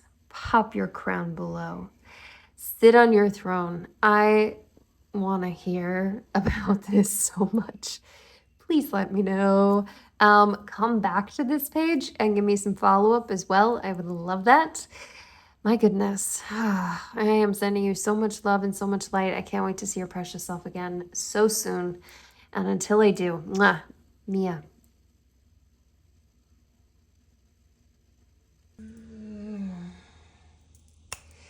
Land and arrive. Welcome in my card 4. Thank you so much for joining me today. I'm so excited to do this reading with you. We're going to see if this person has a crush on you. I want you to release anything else, any extra stuff, baggage. And I want you to invite the image of this person in, their energy, their aura, their presence. Just imagine them in your mind's eye. Imagine their voice, the way they smile, the way they laugh, the way you interact together. Bring that energy on in with you, and let's get going. Let's see what we've got. So I am asking our first question. So I'm just checking out this first question. What's in the energy? Do they have a crush on you? What's going on? So let's go ahead and take a look at what we have first. So I'm going to start with 3 cards over here. And I am going to continue with 3 cards over here. Yep, okay. Oh, yep, we're getting 4 over there. That's what we've got. The cards wanted to come. We're letting them come along for the ride. Let's see what we've got. Okay, so we have the 2 of Pentacles. We have the Queen of Cups. Oh my goodness, we have the Queen of Wands. We have the Magician. We have the 5 of Swords. We have the 10 of Swords. We have the 10 of Wands. We have 2 10s right next to each other. I'm just going to point that out. 10s are always cards of completion. We have the 5 of Swords. Yeah. Okay, we're getting a lot of answers. We're also getting some really deep answers. We're getting some real clarity here on what's going on. So first of all, I would say, yes, this person does have a crush on you. This person sees you in such high regard. You have this fiery space about you. You have this intensity about you. You're in your seat of power. You are just, trundling through with this fire. You are lit up. You light other people up. You bring this lit up energy everywhere you go. It is like bringing the sunshine along. It is strong. It is powerful. It is forceful. You're, a force of nature in a lot of ways. And there's a lot of positivity behind that, some intuition behind that. There's this unstoppable quality. There's creativity, passion, purpose. You're probably doing really well with your career and your pursuits. You also have this, this Queen of Cups energy. Now, of course, I am talking about the perception of this person. So if some things don't actually ring true for you, it might not be true for you. It's possible that the interior of you is different from this, but this is how they're seeing you. They're also seeing you in this very divine feminine way. I love this mixture because it is this sort of intensity mixed with this real femininity. So you get sort of both sides of the coin, and with our Queen of Cups, there is this delightful, soft elegance that is so intuitive, so beautiful, graceful. There's also this depth of emotion and feeling. You have a capability of feeling things so deeply.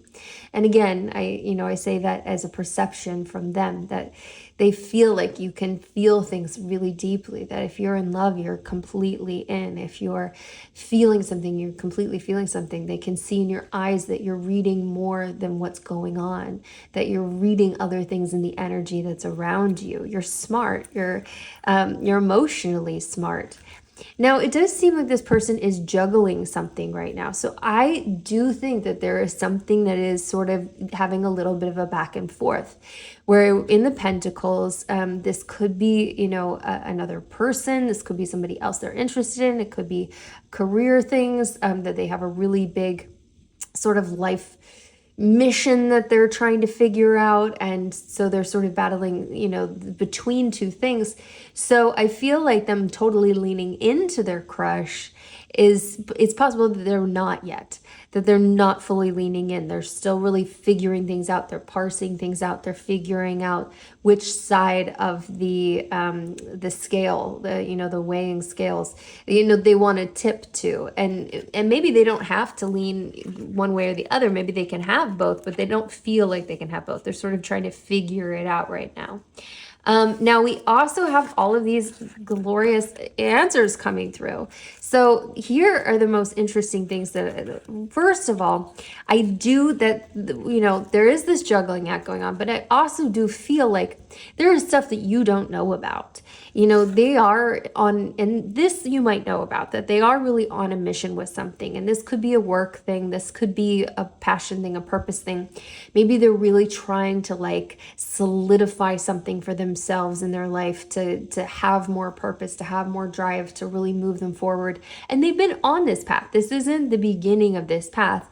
This is a card of completion, that there is something that they're bringing to a close, that they've really been working very hard for. But perhaps that raises some more question marks, which leaves them in that back and forth. But also there is something that has I really hurt them. Now, we have another swords card right next to this. We have the Five of Swords. So I do really want to sort of touch these together because our Ten of Swords feels like total wipeout, just, yeah, oof, just washed up on shore, pinned to the ground, has just done battle in the ocean, and this is this feeling of just exhaustion, complete, like just being completely overwhelmed by thoughts.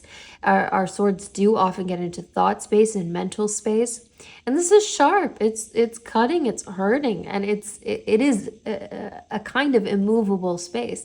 Not that it is actually immovable, because of course we are going to move our entire lives. Energy moves, we move. This person will eventually get back up. But right now, they are in a space where it's been very difficult for them to move on from something, very difficult for them to collect themselves again, to really truly come back to life, which could be very difficult for things to progress forward. Now, we also have the Five of Swords, and I really feel like the Five of Swords is telling us that they were really hurt by someone, and it was someone, intimate, close, someone who had the potential and the capability of hurting them, and it felt brutal, and it also felt like the person was almost, taking pleasure in the brutality of it, that they wanted to hurt them, and it was such a feeling of cruelty, and it makes it very hard for them to sort of see past that's there's this capability out there for that to happen to them, and they're sort of still in this space of just rehashing those thoughts, rehashing those memories, and back in the mental space with our swords. So really staying in the mind with that and just having it rotate through their mind over and over again. And this person also, I do think that they have this, two things here. I think they have this incredible ability to manifest. The magician is our master manifester. They have all the tools to bring about what they want for their life. And I think that, romance and love at some point are part of that. Our cups and emotions come into play here. But they have to choose to use all of those tools. Now, I do also think that this card appears here because part of you makes them feel like they might be capable of doing that again, capable of using the tools that they have not been using. They have been rusty. They've been very incapacitated. And so you kind of spark them up, and you just have this spark. You have this spark energy. It is not surprising that you are sparking them up. You've got so much going on for you. Okay, now let's go ahead and I would like to go ahead and continue pulling some cards for this person because I do feel like there's a lot of interesting stuff going on here. So I would just like to pull two more cards just to see about what kind of potential we're looking at. Is there potential here beyond this if they can stand back up? We know that they have stuff that they have to get over. We know that they might still really be in this back and forth space, but I'd like to see what kind of potential could be on the other side. Okay, we have the King of Wands reversed, and we have the Nine of Cups. These are two very interesting cards. My Queen of Wands, we have the King of Wands reversed. And this really tells me that, yes, it feels like there is potential, that there is potential for it to be excellent. There's potential for, our Nine of Cups comes into that kind of, wish fulfillment, like filling up all of this heart space, feeling space, that really just feeling like, oh, it's all coming together. It all feels like I'm getting everything. I'm getting it all. But there's also the King of Wands reversed here. So I do think that there is a sort of balance beam act going on, that this person has incredible potential to match you in your vivaciousness, in your abilities, in your intelligence, in your strength, in your creativity. They could be an excellent match, but they also have to make some changes. And that's a hard thing to ask of a person. So there's a lot of potential, but it's something they would really have to take in hand, and something would have to actually change. So it's not like, oh, this potential is just waiting to open. It's like, oh, this potential needs to be shaken up completely and then has the potential to open. So it is a little removed. It's not an immediacy of, and unfortunately, we have to, this is a human being that's got to make these choices on their own. I would like to go ahead and let's turn over our anchor card right here. Also, if you have not subscribed, please subscribe. It means the world to me and to everyone, and we would just love it if you did. Also, do like this video and definitely leave comments. I love hearing everything in the comments. Okay, so let's see what our anchor card is. So the first card we pulled was the Two of Swords, which has a very, we've got our Two of Pentacles over here. It feels very solidifying that, okay, this person has two things going on. This is kind of like coming to a crossroads. They're going to have to really decide what's important to them. So even though some of this stuff feels like it'd have to play out in the future, there's a lot going on right now that will deliver you some answers, because this person will have to make some choices. Now, there's also potential in this card for a person not to make choices, which is also a choice.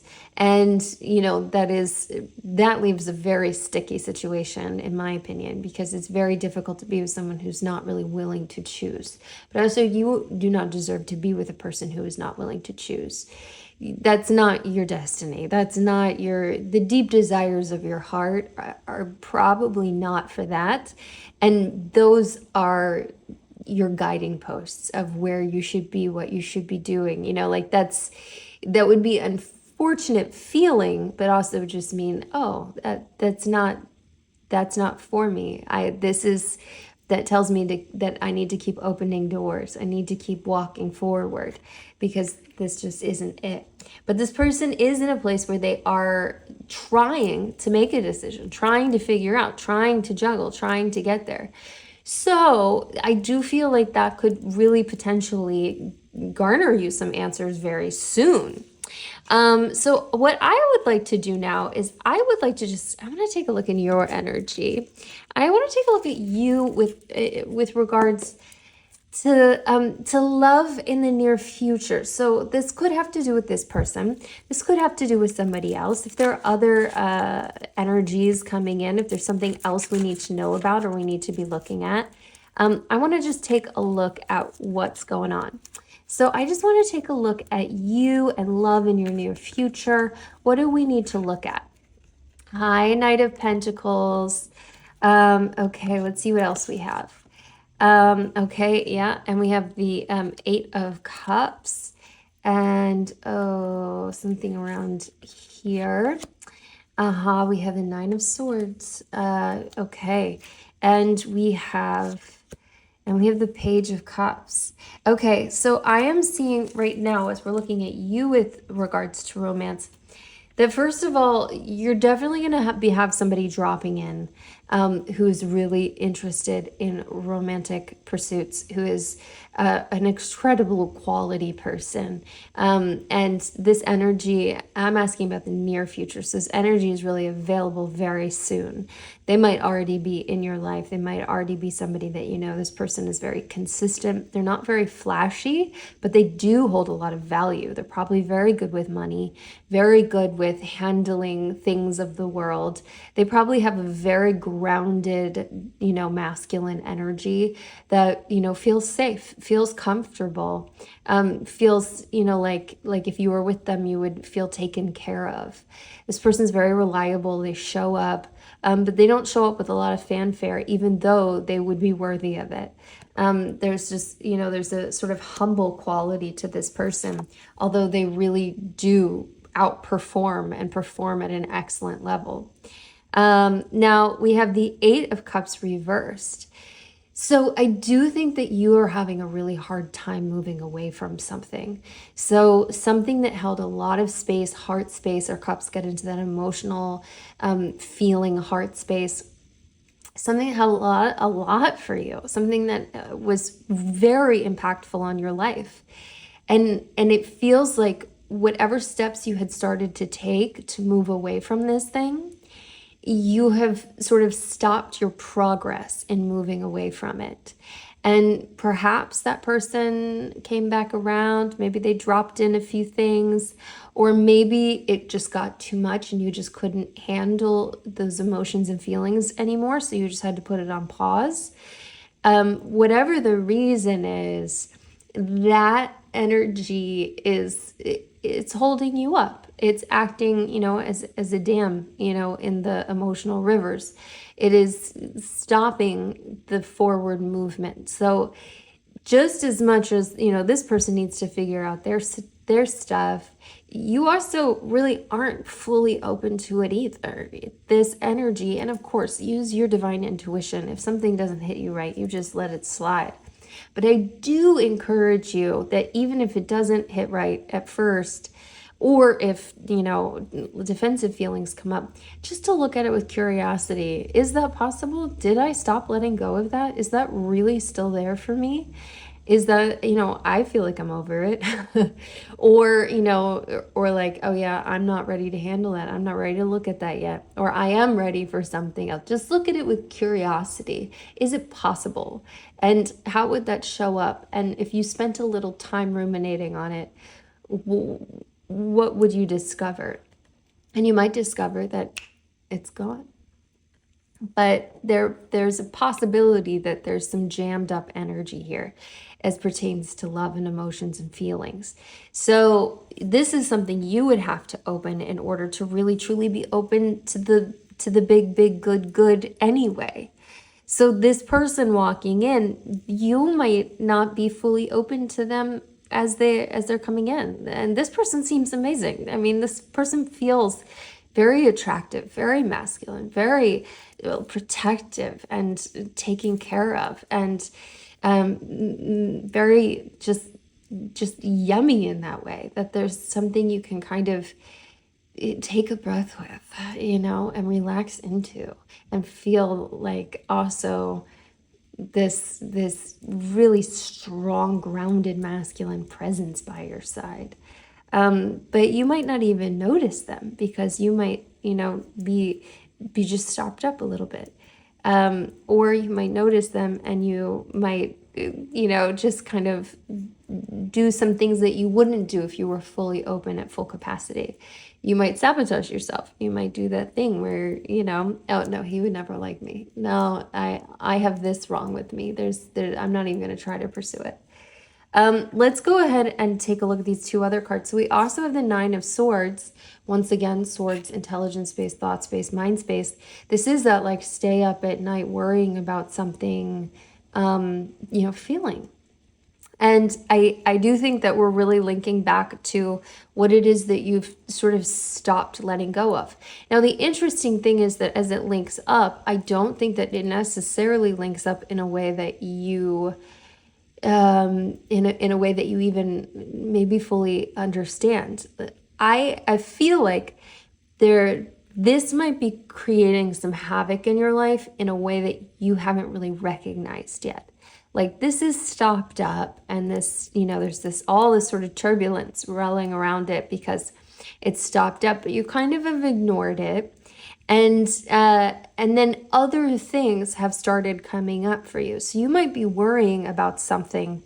And this is the kind of thing, again, could keep you up at night, that kind of worry. You might be worrying about something or many different things that aren't actually that important to you, that you don't actually care that much about, and that you wouldn't be worrying about except it maybe subconsciously gives you something to hold on to occupy your mind, to keep you from diving back into your emotions, to keep you from walking away fully and completely, to keep you from moving forward, to keep you from having to handle that stuff. And I would love for you to come at that with curiosity and see if that seems possible. The things that you're really, and this, you could be agitating about work things, but really, I feel like they could be things that you really, truly, you don't actually care that much about. It's not going to make or break you. It doesn't actually hold that much weight, but it's not actually about that at all. I would love for you to maybe decide to journal on that today if that's something that you feel called to do. Okay, now we also have the Page of Cups. So I do think that there's a little heart bell going off that, this is a youthful messenger card. This is a playful card. This is almost, this is like a fun message that's coming in that's like fun and playful and joyful, and it gets into heart space. So if you are interested in moving forward in your heart space, in your romance, in your, ability to open yourself up to bringing your soulmate in, then I think it's time to step into some playful shoes and take a look at what is playfully calling at you. What are the activities? What are the things? Have you had any little inspirations like, oh, I should really go to a dance class? Oh, I should really, I would love to get, some new outfits. I'd love to start wearing different types of clothes. I would like to start blah, blah, blah, blah, blah, whatever it might be. Anything that feels playful and kind of just perhaps frivolous, but it just feels like, oh, that would be a fun thing. There is a message in there that's important for you, and I would follow it. I would suggest you write it down and plan a day to do that thing. Or maybe there are multiple things calling on you like that, but this feels important. Now, the interesting thing that I always say is that when things come up, when I say the word fun or like, oh, wouldn't that be like a fun, joyful experience? I know that there are a lot of people who will probably want to just sort of throw that away, like, oh, okay, well, maybe I will, maybe I won't. That sounds like an interesting piece of advice. So just sort of put that in my back pocket. But I do like to remind you that, we could be pulling any cards. And the cards that we are pulling up, I'm going to suggest that we're pulling them because they are very important and can lead to big things you don't know about. That they could be puzzle pieces. If you're missing little puzzle pieces, that becomes a big problem. So something that leads you to this place, we don't, I don't have a clear vision for why it's leading you there. If you're going to meet your your Knight of Pentacles, or you're going to, run back into them. Maybe you only know them through one avenue and then you run into them again. It makes it a stronger personal connection. Or if it brings you sort of back to life in some way that relights your entire life. I'm not getting a read on that, why that could be important. And we could pull many cards to find out why it could be important, but I would suggest that there's a lot of potential for it to be very important. So let's continue on. I want to look, so we know that there's some stuff going on with this stam. We know there's some stuff going on with these thoughts, and we know that there's also some real potential burgeoning for you. So I would like to really specifically ask about things that are blocking you. And I know that we kind of have some answers to that, but I would just like to see, I'm going to pull from a separate deck. I would just like to see what else might come up. If there's something that maybe gets more specific, that changes the perspective that we've been having, just to see what comes for you. Let's see what comes for you. Just really specifically asking about any blocks. Okay. We have the Knight of Cups. Oh, this is very interesting. Now, this feels like this is coming from the space that you have been walking away from. So I find this especially interesting because we have our Knight of Pentacles, sort of like right here on the horizon. That's, again, you could already know this person, and you might even already be flirting with this person, but this is like some serious romantic potential. Now we also, have the Knight of Cups, which I feel like is going back to what you've been trying to leave behind, what you've been trying to walk away from. And, this person did hold a lot of heart space for you. And I do think they had good intentions. I don't think they purposefully had any bad intentions. I feel like they were trying to, to be their authentic self. And I think you held a lot of heart space for them, just by virtue of our Eight of Cups over here. But also we're just in this really emotional space where there are a lot of emotions and a lot of feelings between you. But this person is, that energy is acting as a block right now. That's acting as that sort of stop jam that's happening in that energetic river. Okay, I actually I want to move away from blocks. So I would actually really just like to move into if there's some action you need to take to clear some things up for yourself.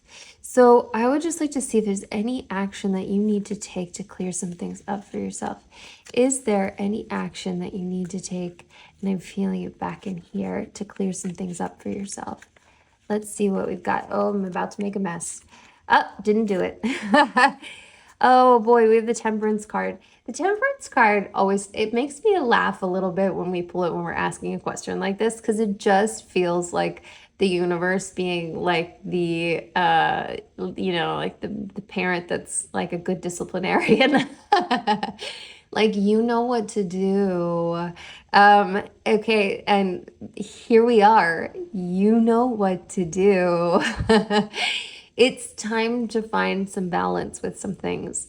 There might be something that's way out of balance in your life right now. And that thing, even if it doesn't really feel like a problem, or maybe it does feel like a problem, that thing, it's not helping you move forward. It's not helping you move forward. So, finding some balance for yourself with the things or the thing that is really off kilter in your world right now.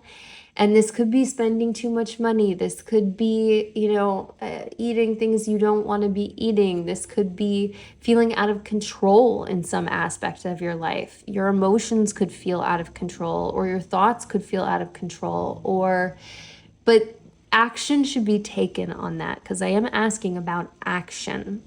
And that means that whatever first just hit you when I said that, I want you to think of that thing and think of the first pieces of action that you could take, the easiest pieces of action that you can take, and make a plan to do that right now. If you can, jot down a note of when you're going to do it, what you're going to do. Okay, I'm feeling really out of control with my spending. So I'm going to, goodness me, I feel like there's a million things, you hide you delete all your credit cards from automatically filling on, on your computer, and you put them out in your car when I don't know if that's safe, but listen to your intuition.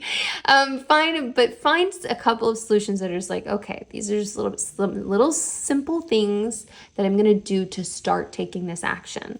It doesn't have to be a whole whipped up, everything's going to be different tomorrow. It can be, and it can be like that. There are no rules here. You can take a long time to do something, or you can get things done immediately. The discomfort level can be there either way. So, but that immediacy can sometimes be more uncomfortable. But discomfort can be really good. I'm not gonna lie. Short-term discomfort for long-term gain.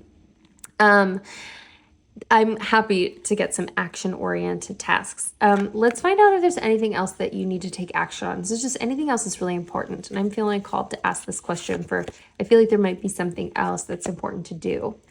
And this does feel like it is pertaining to money. So this is a Pentacles card. We're getting into worldly goods. This can often get into finances. And this is kind of just absolutely delightful. I really love this card. This card is like this stacking of, hey, I show up every day, I do this work, I'm pretty peaceful and content while I do it, and it is accruing, as I am doing it. I am basically, this time investment is adding up and it is paying off, and I am banking on this investment that I am putting in. And it's really just this, I'm going to show up, I'm going to do it every day, I'm going to train the habit, and I'm going to be peaceful and calm about it. And I'm going to, just sit down and get to work, and then I'm done when I'm done. And I love the discipline of this card. It feels so disciplined, but it feels so rooted in habit. And I love how discipline and habits can go hand in hand like that, where the habit of it doesn't make it feel like discipline anymore, where you're in the habit now. So now you don't even really have to think about it. It's just something you do.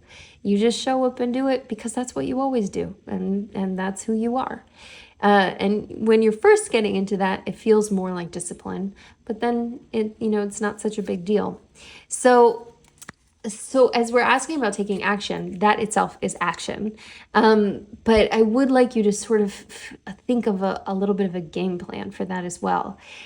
And I love to push you towards the morning to do something. So if there's something where you need to do like a financial review every day, maybe you're really interested in, working on accruing your finances and getting your financial life hammered out and building, a huge, wealth stockpile, and checking in every day on how you're spending money and any ways you could be, saving money or investing it or using it wisely to like help build your, personal empire.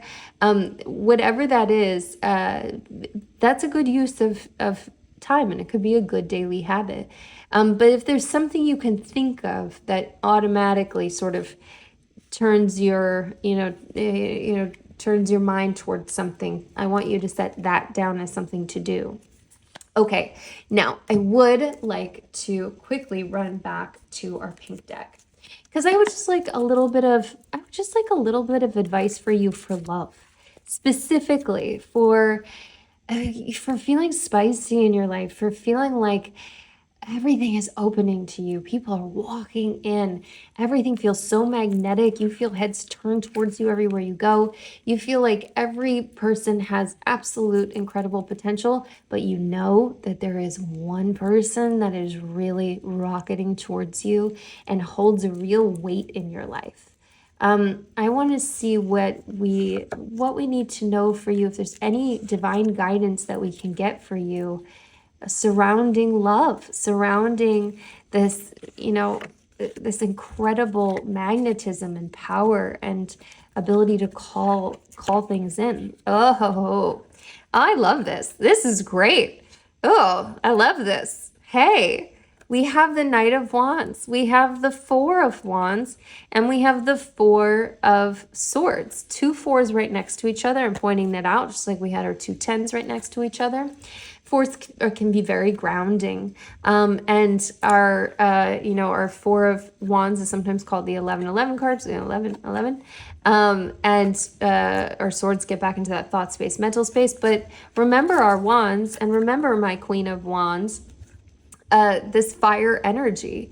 So here are some beautiful things. I love this. First of all, what strikes me is that we have a Knight of Wands coming in. We had the Knight of Pentacles. We had the Knight of Cups coming in as this person from the past. And now we have the Knight of Wands. So I do think there's a lot of masculine energy around you. I feel like this Knight of Pentacles, I don't know that this has to be exclusive, somebody different from that. This could be the same person's energy, but it does feel like it very much could be a different energy altogether. And this is a person who is fiery, who is lit up, who is, just like, and this could be the person that you were originally asking about, because we do pull the King of Wands reversed for him. Now, of course, that's a decision that he, have to make, that he's going to step into his power and he's going to change things he needs to change. But, that does feel like a connection to that energy. Now, it does feel like there's some really good masculine energy headed towards you. And I love that. I love all of the Wands energy. I love that it's something you hold in your bones. It's in your cells. Your cellular alignment is like calling the two of you together. Now, I also love that, as our Knight of Wands, I feel like this person might feel like a youthful energy. They could be young in age, but they also might just have this sort of vivaciousness about them where they're like so strong and powerful and have this kind of youthful like ripeness for life, but also have this fiery passion, this ability to move their career forward, this ability to step into their creativity, their out of the box thinking, to attack things with a feeling of, there are no obstacles that can really truly hold me back. The next thing that really stands out to me is our Four of Swords, because it is a rest and recovery card.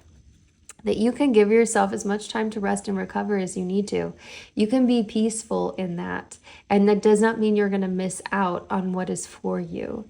And that doesn't mean being stagnant. It's a very important thing to note that holding out in stagnant energy, the energy that has the dam that is not letting the water flow, staying away from moving away from something is not the same thing as rest and recovery. That's stagnation. This is recovery and regeneration. I would love for you to imagine that, that this is your gorgeous river flowing and, things have been dammed up and there's water that's pooling on the one side. And on that side that's pooling in, it is, it's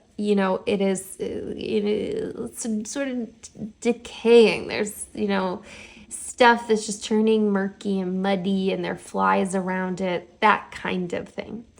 Now, imagine that the dam is not there and the river is flowing and it's just like whoosh, powerful. Now we bring it to a rest, and that just brings it down from being powerful and like full force moving forward to just going at its very own slow pace, peaceful pace. It doesn't even have to be slow. It's just, it's so calm. It sounds like this soft, sound of a river flowing, and it feels, just easy and free, but it doesn't have that same, that same feeling as what has moved into stagnation. So I do think this is really important to point out, that you can rest and recover, you can regenerate. See those little bubbles, there's still movement in regeneration. There's still something active in recovery. There's something active going on even in that. So let yourself take as much time as you need for that. It's not going to make you miss out on what is for you. Now we also have the Four of Wands, and I love pulling this because our Four of Wands is like, yes, please. You just take a look at this card yourself. You tell me, what is your first thought? This has some serious wedding vibes. It has very joyful, happy, celebratory, it's all coming for you. Yes, it's happening vibes. This is where we're at in this card. It is celebratory. It is happy. It is grounded. It is propitious. It's a good thing. Good things are coming. Togetherness is coming. There are two figures here that are celebrating together, and that's beautiful. You're going to have a companion to do this with. You're going to be so deeply connected to someone on this joyful celebration of a ride that you're on. Oh, I'm glad that we pulled those last cards. I feel like that was very helpful. Oh my goodness. This is wonderful. Okay, let's go ahead. Can we drop oh gosh, there's so much. Let's drop a celebratory. Can we drop like the little emoji, the one that the like sort of horn shaped thing that lets that people like, you know what I'm talking about, the little party one. I'm putting it on the screen so you'll know what I'm talking about. Let's drop that. Let's drop that down below. But also, I would love to hear what you think of this. If you feel comfortable sharing, I know it's a very vulnerable ask, so just whatever you feel comfortable sharing. But if you do feel comfortable sharing, I would love to read it. I would love to hear. I am sending you so much love, so much light, and I can't wait to see your precious self again. Mwah. Mia.